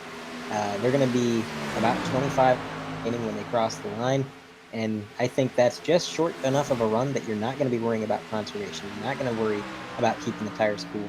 You're just going to be flat out on the loud pedal as much as you can, cranking on that steering wheel, trying to get that rotation out of the car, and they're going to have to try to make up some time, and I definitely think it's possible. The way that this dynamic track has changed, it's definitely a possibility. But going back to that near incident with Eckrich going into pit road, I'm looking at the log here, and I do see that Eckrich said he was pitting. I'm not exactly sure when he said it, but it is in the chat multiple times that he said he was pitting. So kind of a weird situation there where there was this bottleneck behind him, like a few drivers weren't entirely sure of the situation, not entirely aware he was coming down pit road. So that's one of those things that happens, especially at this track where pit road is so close to the exit of the turn. You got to turn down so late. It's kind of hard to tell what's going on around you. You're tunnel visioned on the race. You're focused on just trying to run your lines, especially when the track is as kind of abrupt and sketchy as it can be in turn 4, where the car wants to get sideways, it wants to slide up to the wall. You're kind of more focused on just staying clean and clear than you are the cars ahead of you. And sometimes you have those moments where somebody goes to come down pit road, you're not fully aware of it, and you just have those close moments. But luckily, everybody able to sort it out. I mean, it was phenomenal driving by everybody involved. Yenish, Ekrich, everybody did what they needed to do to make sure that that did not escalate beyond what it was. So big props to everybody there. As we now take a look at the number 23, who is your current race leader, the other Yenish, the leading Yenish, Steve. He is currently about 1.1 seconds ahead of Johnny Avila, who is dropping pretty quick. His lap times are, well, that actually last time around, he was pretty close in, no, I'm wrong. He was about a 10th off the leader last time around, and that is a trend that seems to be continuing. So maybe burned his equipment up a little bit too quick there, Johnny Avila. We're going to have to wait and see. There is a little bit of racing left, around 113 out of 134. And of course, a 1.1 second deficit is not insurmountable by any means. But right now, I think if you're the leader, if you're the 23, Steve Yenish, you're just thinking, stay smooth, hit your marks, hope that there's no cautions, and if everything goes his way, he can just kind of set sail right now. Yeah, we're still waiting for one driver to make their final pit stop. He's up there inside the top 10. That will be the DMLC Racing Channel number 39 of Pete Baskins. He's under fire right now from the number 27 machine there of Jordan Harnish. They get a little bit tight there on entry to turn number 1, but Harnish is going to be able to keep his Beef Jerseys Cheesecake Emporium machine out of the side of the number 39 and move Harnish up to 7th. But back behind them, they got a hard-charging number 12 machine of Jackson Van Valkenburg. Van Valkenburg slicing his way through. What a move to get his way up into what I think is the 8th position. Now trying to take the 7th position from Harnish. So Harnish went from 8th to 7th, then move him back to 8th with that number 12. Obviously, Van Valkenburg on much fresher tires. He's actually only on 6-lap-old tires. You compare that to Steve Yenish, your race leader, who's on 19-lap-old tires up at the front of the field. But I don't think that is all too concerning if you're Steve Yenish, because if we did get a caution or something like that, they do have an extra set of tires still on the pit box here tonight. But Van Valkenburg, we mentioned that he snuck himself into the top 5, and he's trying to track down Tyler Seville in the number 11 and Doug Mullins in the number 18. Both of those cars within striking distance, with the fact that Van Valkenburg is on fresh tires right now. Here, as these laps continue to wind down, just about 18 laps to go this time by. Here at the Kansas Speedway and the Homenet hosting .us Kansas 200. Big shout out to them sponsoring the race here tonight. Also, big shout out to our friends over at Hacksaw PCs for sponsoring the American Sim Racing Series, Hacksaw PC's Premier Cup Series. I myself have a Hacksaw PC. Got it a couple months back, and I am absolutely loving it. AMD 5900X. And yes, those things are hard to find, but the folks over at Hacksaw PCs were able to find me one of those processors, and it has been an absolute joy to have. And great customer service. Can't say enough about all the folks over at Hacksaw PCs for all their fine work, and all the other sponsors that make the Hacksaw PC's Premier Cup Series possible here on 3 Wide TV. We got a fun one coming up for you next week, folks. We go to my hometown, the city of Austin, Texas, Circuit of the Americas. We're going to be turning left and right for the first time. Will Circuit of Americas grace the championship schedule here in the Hacksaw PC's Premier Cup Series? It'll be the Will Worcer Racing COTA Grand Prix, and I'll tell you what, I'm super excited to go to my home racetrack and get to broadcast this event next week. A lot of the drivers have been putting in a lot of practice for that one. It's a very slippery racetrack and definitely going to be a fun one to watch here on the channel. Jackson Van Valkenburg, the number 12 machine, has pretty much all but run down the number 11 of Tyler Seville, but Scott Ekrich in the number 70 Amsoil machine, he isn't backing down either. He just got around Jackson Van Valkenburg, made that pass stick, and just cut up in front of him, got a little bit loose, but we're going to have a 3-car battle here for 6th position here in about a lap or two. Things definitely heating up for that 6th place position. And that number 12, he's working that high line really well. The number 70, Ekrich, of course, he got a little bit of right front damage very early in the race while we were riding on board with him, actually. And I can't help but feel like maybe that damage has been holding him back a little bit the entire race. Just watching his car throughout this run compared to what it was early in the race before he acquired that damage, seems like it's just a little bit off the ball, especially on the straight line. You can see that number 12 just closes that gap. He's right at the bumper. So it's incredible that Eckrich happened. He's really done a phenomenal job keeping that car where it needs to be and running some really great lap times given what he's got. He continues to hold off the number 12 as the number 12 is right up against that green safer barrier. Not much room for error there, but he's going to maintain the high line as the number 70 dives it down low, slides up a little bit. Oh man, that was a scary slide. Turn 4 can be very unpredictable. Luckily, everything clear there. And now on your screen, look at that. We got the 89 making his way around the 88, but here comes the 88 again.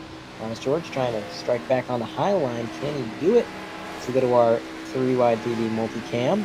Top right of your screen, again, that's the battle between the 89 and the 88. Top left, that's continuing the battle between number 70, Eckrich, and Jackson Van Valkenburg in the 12, as now the 88 striking back on the bottom. It's a crossover maneuver, and he's going to get clear. Does he stay clear throughout the corner? Yes, he does. He's going to slide up, and it's a textbook slide job from Thomas George in that 88. Yeah, we got double passes going on. Ooh, big wiggle out the number 70 of Scott Eckrich. I was going to say a double pass there as Eckrich got around Van Valkenburg, as we saw Thomas George move up into the third position past Jeff Yenish. But Eckrich, the back end from his number 70 Chevy, stepped out. He had to check up just a little bit, and he actually allowed Nick Curling to sneak on by him. So Nick Curling having a great run here tonight. He's going to be up into 7th position, and they've caught Doug Mullins. So that is now a battle for the 5th position, with Van Valkenburg getting past Mullins, who is the number 18, the very colorful Miami Vice looking wine machine. And we're 3 wide right now for that 6th position. Nick Curling in the middle, Scott Eckrich on the high side, and Eckrich is in the walls, scraping some right side. And here comes Brian Yazik in the number 55 machine. Make this a 4-car party. A absolute scrap here for the last position in the top 5 between Van Valkenburg, Curling, Eckrich, Mullins, and Brian Yazik. 5 cars, excuse me. An incredible battle for this 5th position. Seems like everybody is slip sliding around the track, trying to just find their lot. As the number 70, I think, scraped the wall again as we go to our multi-cam. Down on the bottom left of your screen, that's your race leader. That's number 23, Stephen Yenish. He is currently setting sail. Not too much threat from behind. On the top right, you're looking at Scott Eckrich. And we got a wreck! The number 12 car, Jackson Van Valkenburg, he got up underneath somebody that spun off his nose. I'm not entirely sure who. And a caution flag flies. Yeah, I think it was the number 29 machine of Will Worsler, and that is heartbreak for Jackson Van Valkenburg. Looks like not a whole lot of damage on that Ford Mustang, but any damage can be very hurtful, and that is going to change everything, folks.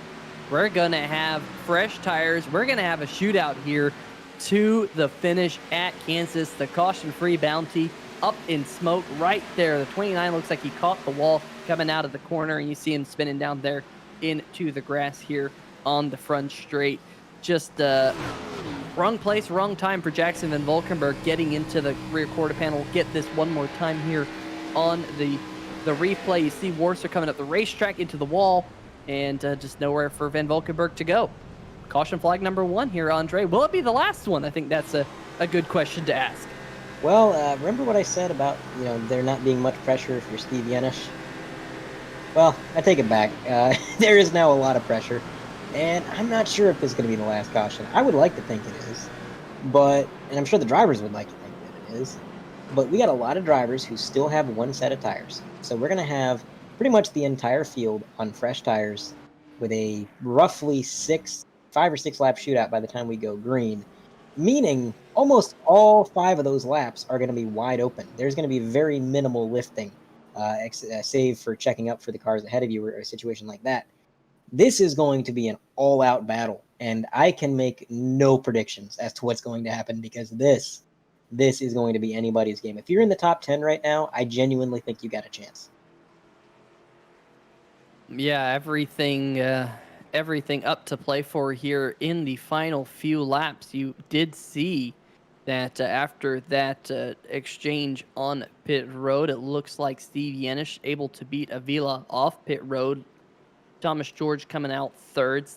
Jeff Yenish 4th. Jackson Van Volkerberg was able to get back up into the 5th position. I do think he lost a spot there after that contact, but he's the 5th car off pit road, so that's good news for him. Scott Eckrich, Doug Mullins, Tyler Seville, Brian Yazik. Not sure what happened to Nick Curling. Where did Curling come off pit road? No, Curling stayed out here. Gambling man in that number 10 Toyota Camry, but with everyone else behind him on fresh tires, Nick Curling here might be in a heap of trouble. Can't say that's the call that I would have made, but again, I'm up in the booth there on the track. They know better than I do. So I'm sure the number 10's got a plan of some sort. We're going to have to see what that plan is, see if he can hold his own. Maybe he's just hoping that the run will be short enough and he can get those tires cool enough under caution that he can squeeze every last drop of performance out of them for these last few laps. But we're just going to have to wait and see. I think this is a very high-risk, high-reward situation for the 10. Obviously, Nick Curling has been a great driver all night long. I mean, his car's been fantastic. But actually, we're going to see if maybe we can have a word with Nick Curling here, Peter. Now, let's see if we can find where Nick Curling is residing right now here in the 3Wide TV Discord. And let's see if we can get him. Nick Curling, Peter Short, 3Wide TV booth. You got a copy? Yes, I do. Well, I'll tell you what. You got a lot of cars behind you on 4 fresh tires. Man, how are you gonna hold on to this thing here in the closing laps? I'm gonna hope that we get cautions the rest of the way. The wave around cars threw me off, so I did not intend to stay out, but we made our bed, so we're gonna lie in it. Well, best of luck here. I think the pace car lights are going to turn off here, but hopefully things pan out well for you, Nick. All right, thank you. All right, we'll let Tim get back to his Dirty Bird Sim Racing team. You see all the cars in front of him taking the wave around to get one of their laps back.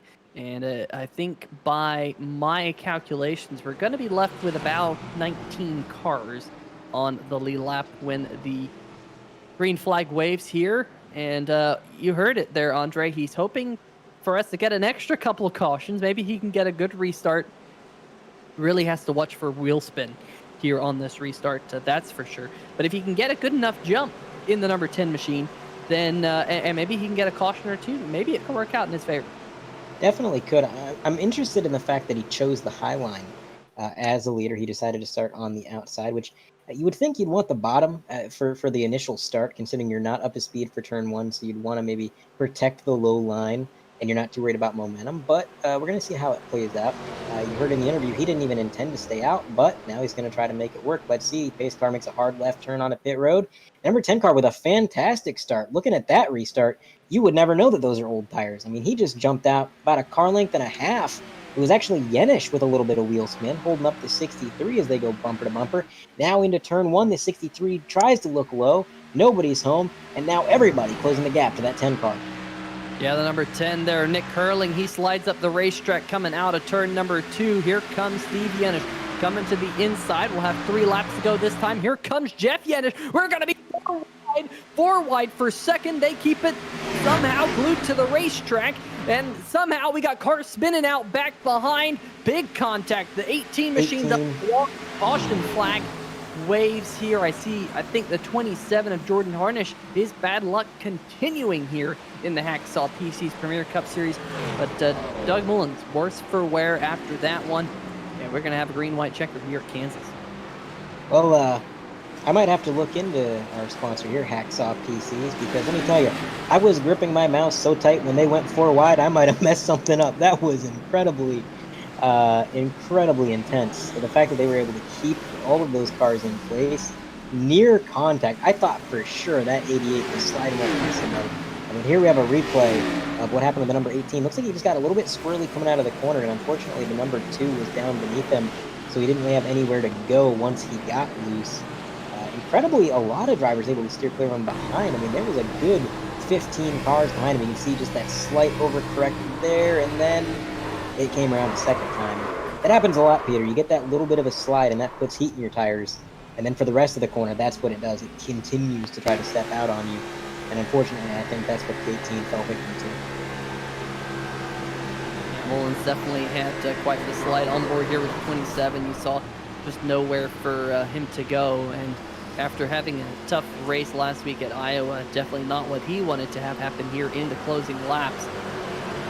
But wow, somehow out of that 4-wide scuffle in turn number 3 between Jeff Yenish, Johnny Avila, Thomas George, and Nick Curling, somehow Jeff Yenish was able to say, you know what, guys, I am going to go down here at the bottom. I said we might see some 4-wide here tonight. I've seen it in some official races, but I've never seen it in turn number 3. I've only ever seen it on the front stretch. That was just a crazy move pulled off by Jeff Yenish, and just speaks to the talent of the drivers here. Because, man, I'll tell you what, Andre, it's not like those cars were glued to the racetrack. There was the 63 of Johnny Avila was wiggling. The 88 of Thomas George was wiggling. Nick Curling was on old tires there right up against the wall. And somehow they were able to come out of it unscathed.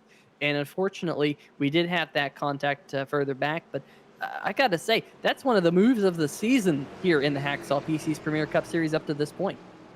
Oh, I absolutely agree. That was incredible to watch. And, you know, turns 3 and 4, I've said it before, I'll say it again, that is the most difficult segment of this track to navigate. The car just wants to do all sorts of things working against you in that corner. It wants to snap loose. It wants to get tight. It does all kinds of crazy things. And these guys were able to get through that corner with literally no room for error. If any of those guys had gotten on the throttle a little bit too soon, or a little bit too late, or turned too much, or turned too little, if they had made one incorrect movement, that was a full field pileup, because they had everybody behind them and hardly anybody in front. And they all kept it gathered up. It was truly an amazing show. And what's really interesting now is look at this front row. We got the Yenish brothers going to be starting side by side with only a few laps to go. We talked about maybe seeing a possible first. We're not entirely sure if siblings have ever finished on the podium, or family members have ever finished on the podium, but definitely something that doesn't happen very often, regardless. And we might be seeing that tonight, depending on how this restart goes. But I think, you know, maybe don't count your eggs before they hatch. That last restart was pretty chaotic there, Peter, and not sure I expect too much different out of this one.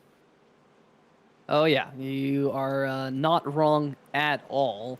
It's definitely going to be interesting to see how this all shapes up here in the closing 2 laps here at the Kansas Speedway. I got to say, they're doing a good deed for the TampaSUVRentals.com website on the front of those Toyota Camrys here in the Homenet hosting .us Kansas 200. I wonder if Tampa SUV Rentals is hosted by Homenet Hosting. You know, we should look into that because we should look into it with our Hacksaw PCs. Yeah, I have a Hacksaw PC, so I might as well look. Just, you know, great to have all these sponsors here in this particular series. And if you're new to the American Sim Racing Series Hacksaw PC's Premier Cup Series, each one of these drivers in this field, the sponsor that you see on their car, or the sponsors plural, they are real sponsors. They have to go out there, get permission from the sponsors to run the sponsor, or they're approached and actually receive some sponsorship benefit for running the sponsors that they have on their car. So it's not like these other leagues where you can just slap something on your car. These two Yenish brothers, they got TampaSUVRentals.com. They want to put on a show here in the Homenet hosting .us Kansas 200, and they're on the loud 23 Steve Yenish. He just got a jump on Jeff Yenish, and Yenish going to drop down there just below the start-finish line. He's going to drop in second. Avila going to try and do something on the high side in third. And it is a complete battle behind him, but the Yenish brothers not giving each other an inch. A little bit of a bump there. The 89 puts the bumper to the 23. Now side by side coming down the backstretch.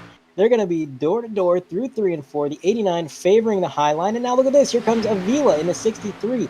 He's making himself a part of the show. Now the 89 is into the lead. He's going to lead this lap as caution flies yet again. Richard Fletcher goes around out of turn number 4, and we will get a second attempt at a green-white checker here tonight. I was just about to mention that if we got to that stripe, that would be it. The race would be over, and you see, looks like Richard Fletcher there, the number 43 machine, just broke loose coming out of turn number 3 there through the center of 3 and 4, and just kind of a similar deal to what we saw out of his teammate, the other Will Warser Racing machine of Doug Mullins there, who spun around in the prior caution. But watch this. Just a little wiggle right there, chases it up the racetrack, and it goes around right in front of Michael Larch. Nowhere for the 3 machine to go. Just a racing deal. 3 and 4 is so loose, and if he didn't have anybody behind him, I firmly believe he would have got that machine corrected, and he would have been fine to keep on going. But like you said, for the car behind him, there was nowhere to go, and the closing rate was so just fast. He didn't really have time to react to that.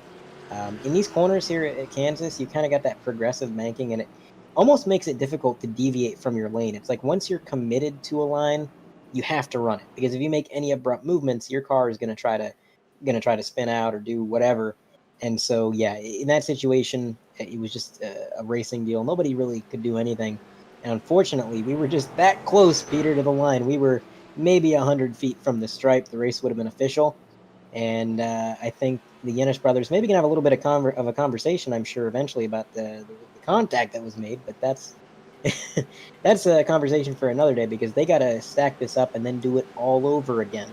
It really seemed like they had gotten things sorted out. These drivers were chomping at the bit to get to that checkered flag, and then the rug was swept out from under them, and we're going to be just doing it again.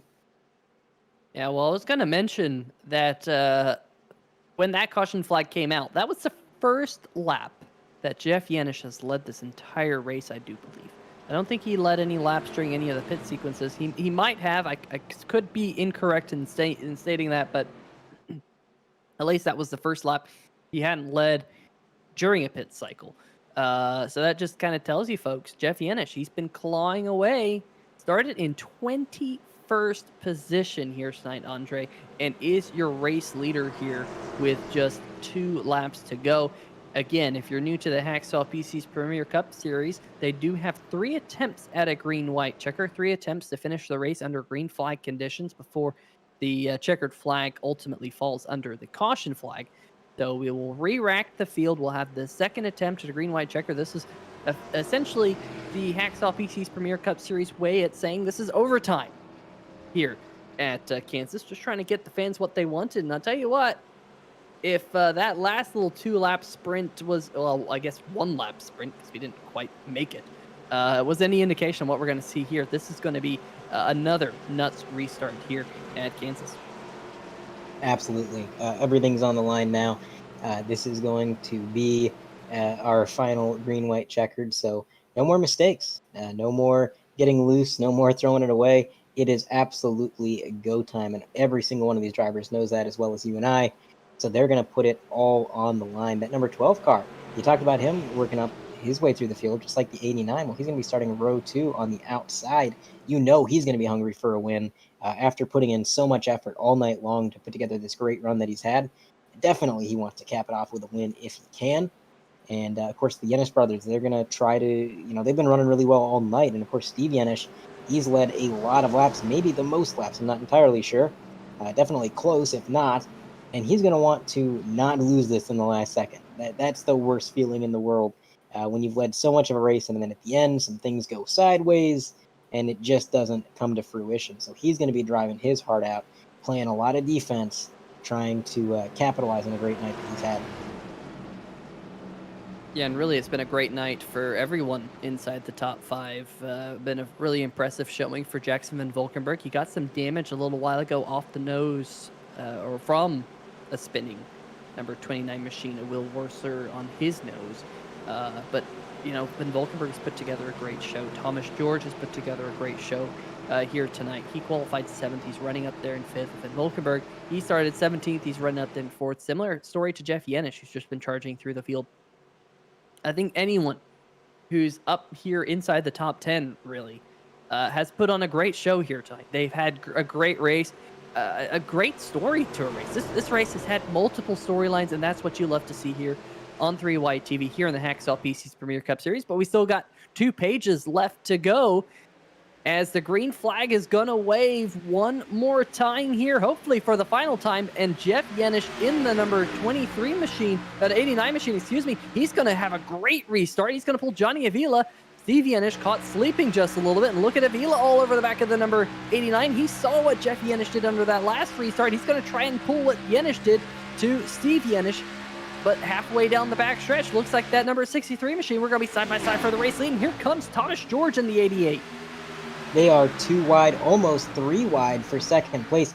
Avila is able to pull away on the high line while the 23 is being held up a little bit by the 88, but now here comes the 63. A huge run through the travel as the 89 slides high contact. The 63 down on the apron, he's sideways, counter steers, keeps it straight. He's only half a car length back after all that chaos, still getting sideways. The 89 pulling away with it as the number 23, Steve Yenish, with a huge run to the outside up into P2, 3 wide for second place. And Steve Yenish trying to go around the outside, but it's all clean for the number 89 machine. Checkered flag in the flagman's hand. Jeff Yenish, as they're wrecking back behind. Yenish goes to victory lane in the Homenet hosting US 200 at Kansas. What a fantastic finish to the race. But my goodness, Jackson Van Valkenburg in the number 12 machine. Oh, we'd been praising him all night long. Ends up with one junked up race car.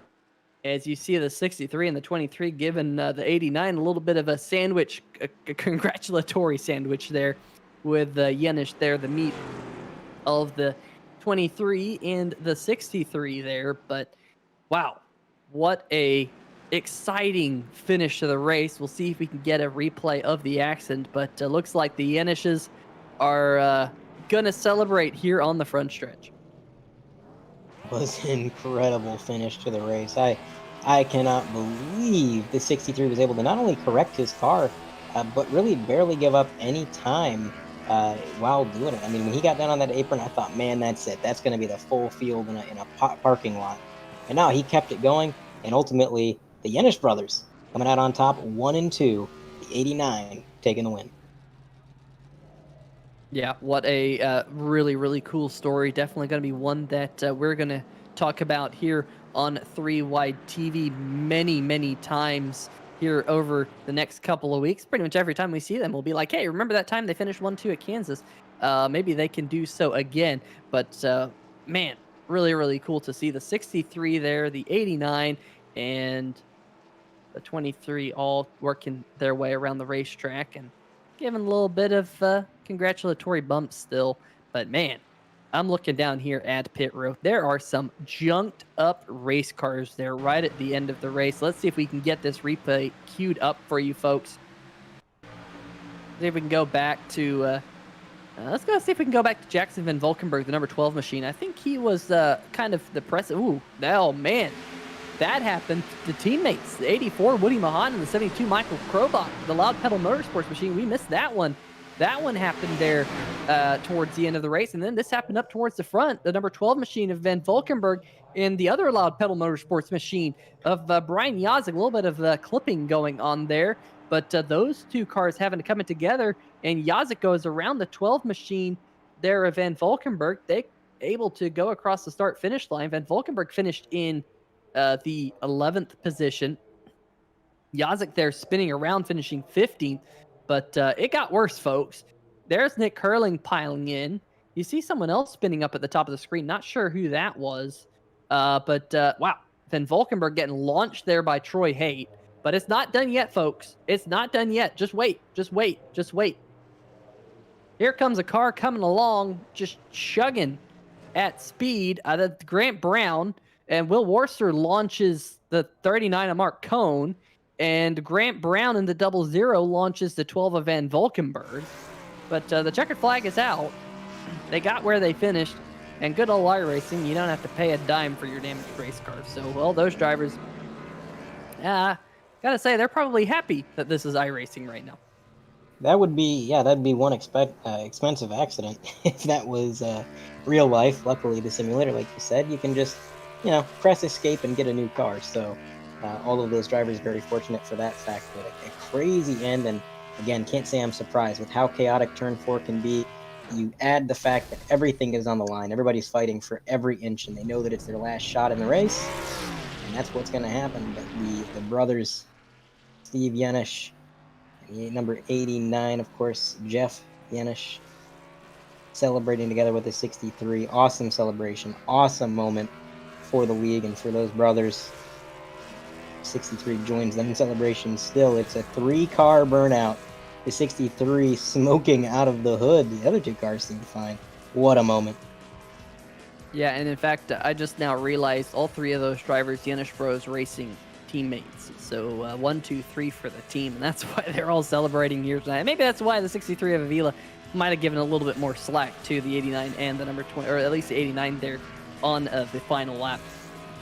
But I think it's about time for us to try and drag one of these drivers up into the booth. The 63's blown his motor. The 89's blown his motor. I think the only one that still has some horsepower underneath the hood's the number 23 of Steve Yanish there in the kind of the meat and the sandwich right there. And I don't know. I think he's going to try and blow the motor if he can, but definitely haven't seen a celebratory. Oh, there goes the motor. There we go. now they're done. I haven't seen a celebration like this on iRacing, I think, ever. And you know what? I'm actually looking at the number 23 machine. I'm wondering if those are new smoke effects by iRacing. Those actually look pretty decent on my end. Oh, but, yeah. All right. Well, let's see if we can now pull them up into the booth. How about that? See if we can talk to our 3rd place finisher here tonight. That being driver of the number 63 machine, Johnny Avila. Johnny, Peter Short, 3YTV booth. You got a copy? I hear you, buddy. Well, I'll tell you what. You know what? You keep knocking on the door of these races. You're going to win one. You're always lightning fast here at these mile-and-a-half racetracks. And here at Kansas, you had kind of a late lunge there on the number 89 machine going off into turn number 1. I know you probably didn't want to wreck him, but anything you think you could have done a little bit differently there in the closing laps? Take out the 89. But it was just good hard battling, maybe position myself a little bit differently, but I'm glad that we all got a 1-2-3 finish. We all work hard to get it, so it's been time coming. Yeah, and you mentioned it has been a time coming. We saw you very, very quick at Atlanta Motor Speedway there in the Sim Speed Shop, a Wheelman Showdown event a couple of weeks back, and really starting to click off some good runs in that bright yellow number 63 machine. Really seems like you're going to be one of those drivers who's going to be up there at the front of the field in the mix each and every week. Tell us a little bit about tonight at Kansas. I mean, this racetrack was recently redone by iRacing. What are your thoughts about iRacing working on this racetrack and make it a little bit more multi-group? Honestly, I really liked it. I did a bunch of AFIX races during the week. One thing that did catch me off guard was in this race, there was like an air bubble. So if you got too close to the car in front, it'd make you tight. And if you slid up and got out of his bubble, your car would snap a little bit. So that was something new, trying to just manage the air. But it was a lot of fun because like you can move all over the track and still keep up a good speed. So you didn't have to necessarily be stuck behind somebody. Yeah, absolutely. Definitely was a lot of fun watching a lot of drivers wrestle with their cars here tonight around this mile-and-a-half racetrack. And your second podium of the season, the first one coming back at Texas Motor Speedway back on March 31st. But next week we go back to the Lone Star State. We go to Austin, Circuit of the Americas, the first road course of the season. What are your thoughts about going to the very twisty and windy Circuit of the Americas? I'm looking forward to it. I'm not a great road car racetrack road racer, but in these stock cars, I seem to handle it pretty well, so I'm looking to be up front there as well. Now, I tell a lot of people this a lot. Racing on road courses is one thing, but racing on road courses in a stock car is something completely different. You can have a really bad I rating on the road, and all of a sudden you get in a stock car and you kind of figure it out based off of just, you know, being familiar with the car. Definitely going to be a fun one next week. I'm looking forward to it. Before we let you go, Johnny, any shout outs? I want to shout out Jeff and Steve for the 1, 2, 3. I want to also shout out all the admins that put this league together, a lot of the work outside of the races to make sure everything's organized, and you guys up in the booth every single week making I look forward to watching these races back when I'm done.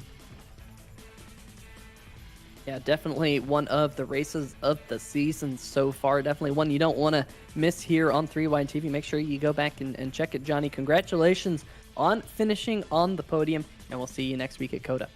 Thank you.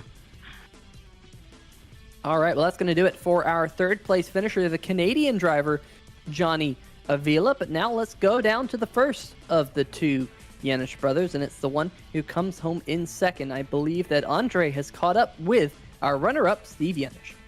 Steve Yanish, this is Andre Grambush up in the 3Wide TV booth. You got a copy? Hey guys, yeah, I got you. Well, Steve, you ran a fantastic race. You were really consistent all night long. You played the strategy perfect. It comes down to it, and a late race caution shakes everything up. And then to make matters even more complicated, you find that the greatest competition you have, the drivers that are trying to take away your lead, is your brother and your teammate. Walk me through what those last few laps were like racing with them. Oh, it was just awesome. I mean, it was tense, but any late restart's gonna be that way. But we were all just excited to be up there and kind of make a good statement. Finish for the three of us, and it looked like for a little bit maybe somebody else is gonna sneak in there and take away the podium for all of us. But it was awesome to finish cross the finish line there, 1, 2, 3.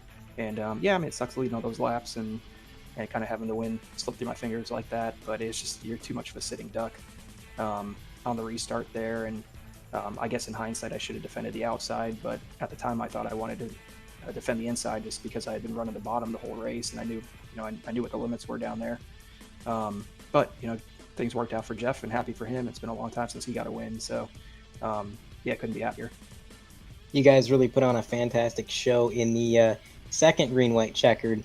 You and Jeff actually got together a little bit on the backstretch, and it looked like you kind of got shot down in towards the apron a little bit. You gathered it up, and then on the final green-white checkered, the 63 there, Avila, he got into, I believe, the 89 just a little bit. You guys were really bumping and banging out there, but you kept it straight. You brought it home at the end, and ultimately you guys just had a phenomenal team effort. 1, 2, 3. Peter and I were talking. We're not sure that we've ever had in the league history a brotherly 1-2, let alone a team 1, 2, 3 with that. So again, congratulations on your second place finish.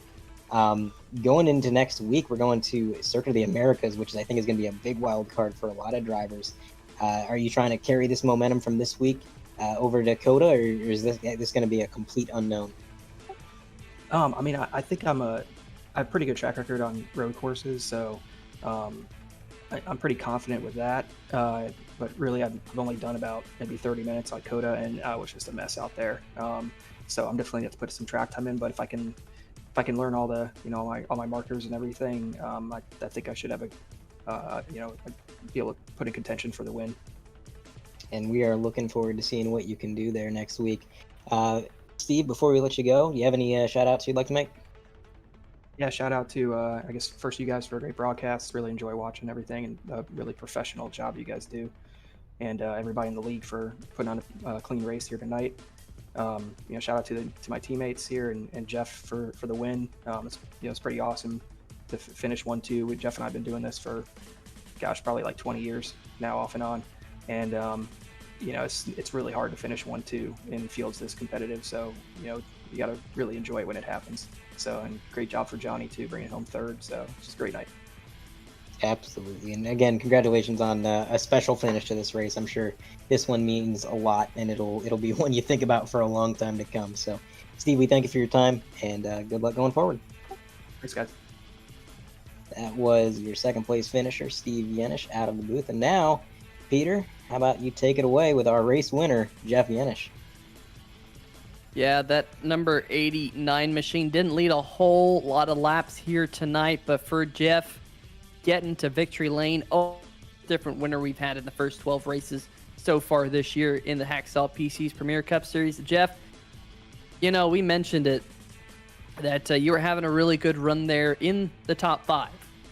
But then things just really went your way there at the end, as it looks like Steve has finally left the racetrack, and you start rolling back across the into the grass. But you know what?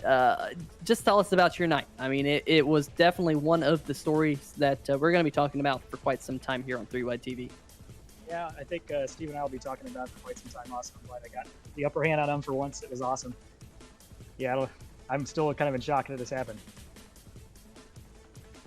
When you were looking like with about 15 laps to go, you had been caught by the number 88 machine there of Thomas George, and it looked like maybe your podium had slipped away. But what was going through your mind at that point, and what was going through your mind when the caution flag flew? My first reaction was I was kind of feeling bad for Steve because I felt like he and Johnny were pulling away there, and Steve was in good position. So that was my first reaction. Then I let it sink in. I was like, wow, I actually have a shot now to see what I can do here on the restarts. And obviously I took advantage of it. Yeah, and speaking of taking advantage of it, 4 wide move into turn number 3. You saw a hole. You went for it, and you made 3 cars, a 3-car pass, all in one corner. I mean, that is definitely going to be one of the moves of the season. And in hindsight, that move set you up to getting the checkered flag. I mean, that was a really, really cool thing. Going to be up there, definitely in contention for pass of the season. Awesome. I wish I knew it was 4 wide when I made the move. All I knew was Johnny was there, and I guess there were 2 guys on top of him. I was just trying to fit it on the bottom there. The secret to that was I was cutting the fuel load down late in the race to try to get the stability a little bit improved. And so, yeah, early in the race on a full tank, there's no way you could full throttle it, make that kind of move without losing it. But I had half a tank in there, and it was nice and stable for me. And I don't think I lifted the whole both of the green-white checkers, which was kind of awesome. You know, from someone who's raced in many leagues that run smaller fuel tanks and these fixed iRacing setups being super, super tight, I think you made a darn good call there, Jeff. Getting win number 1 of the season here in the Hacksaw PC's Premier Cup Series. But next week, we go to the Circuit of the Americas, probably the most difficult road course that we will see here on the Hacksaw PC schedule, at least not only this season, but probably almost ever. Definitely going to be a wild one. What are your thoughts of going to Coda? I just hope I finish the race and don't wreck out, to be honest with you. I'm not much of a road course racer. I'm sure Steve and Johnny, my teammates, will be up front, hopefully. But I'm just looking to get a solid finish and hopefully build on the momentum we have in the point standings. Yeah, that is definitely the case. Going to be a really interesting one next week at the Circuit of the Americas. Jeff, we're closing in on the halfway mark. How cool is it to get a win here in the first half of the season, and do you think you can build on this? I sure hope so. I wasn't really expecting to have many opportunities to win this season because I've been running mostly around back end of the top 10 and on good nights. And today everything kind of worked out in my favor, but it's obviously that takes a big monkey off my back. I don't have to worry about pointing my way in at this point. I can fall back on that win and be a little more aggressive, maybe with strategy on a few other races and try to get some more wins. Absolutely. We're excited to see what that number 89 has in store for us the rest of the season. But before we let you go, Jeff, any shout-outs? Sure. I know Jim and Sam do a great job running the league. I know they get a lot of flack sometimes to everyone who's got opinions on things, but I think they do an awesome job. And thanks to all the series sponsors. I know Hacksaw and SimSpeed Shop, Homenet, Midwest Simulations, all those guys. We appreciate their support. And all the fellow drivers. This is a great league to be a part of and very competitive. And you guys as well. Thanks for great broadcasts every week. Absolutely. You said it's very competitive. It is. It's a tough thing to get the job done, but you did it here tonight. Congratulations on taking home your first win of the season, and we'll see you again next week. Sounds good. Thanks, guys.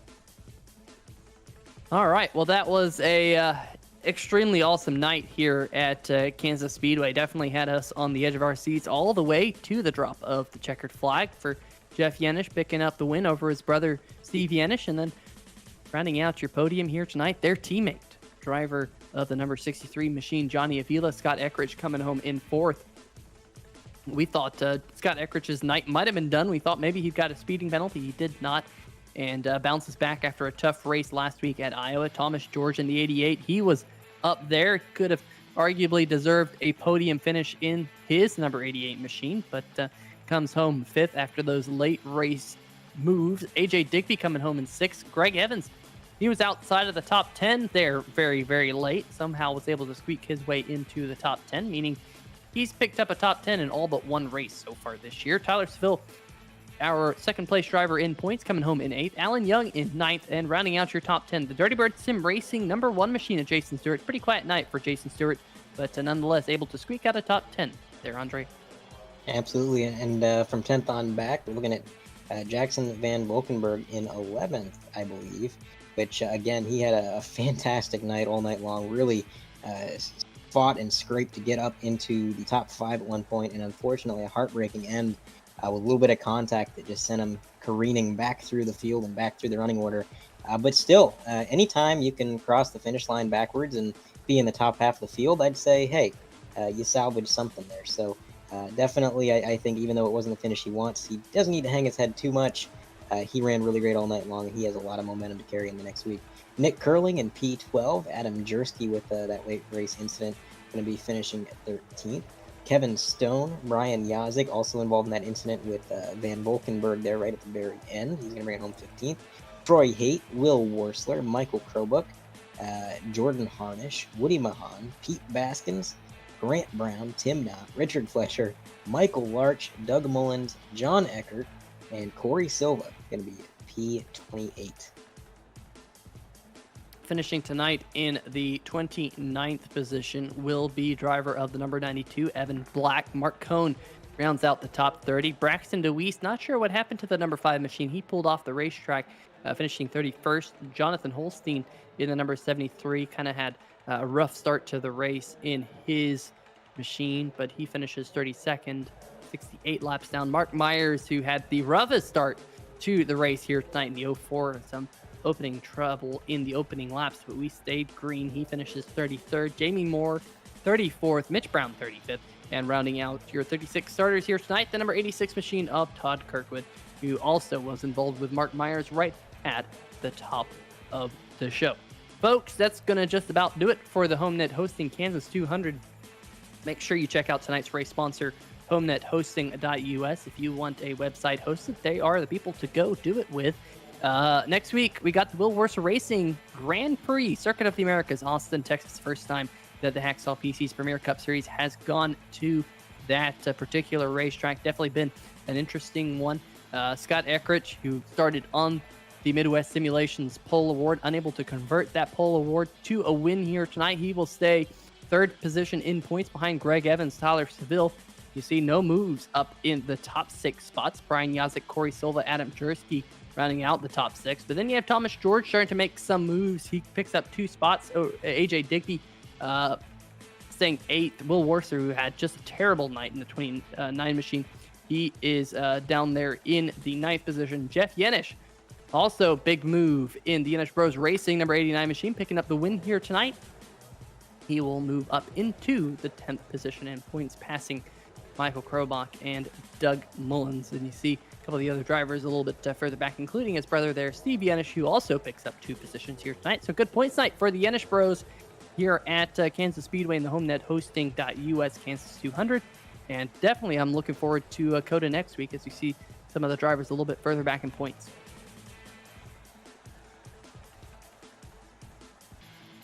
Well, folks, I think that is just about going to do it here on 3Y TV. Big shout out to all the series sponsors, as well as our friends over at Sim TV for the camera angles that we bring you each and every week. And thanks for stopping by, Andre.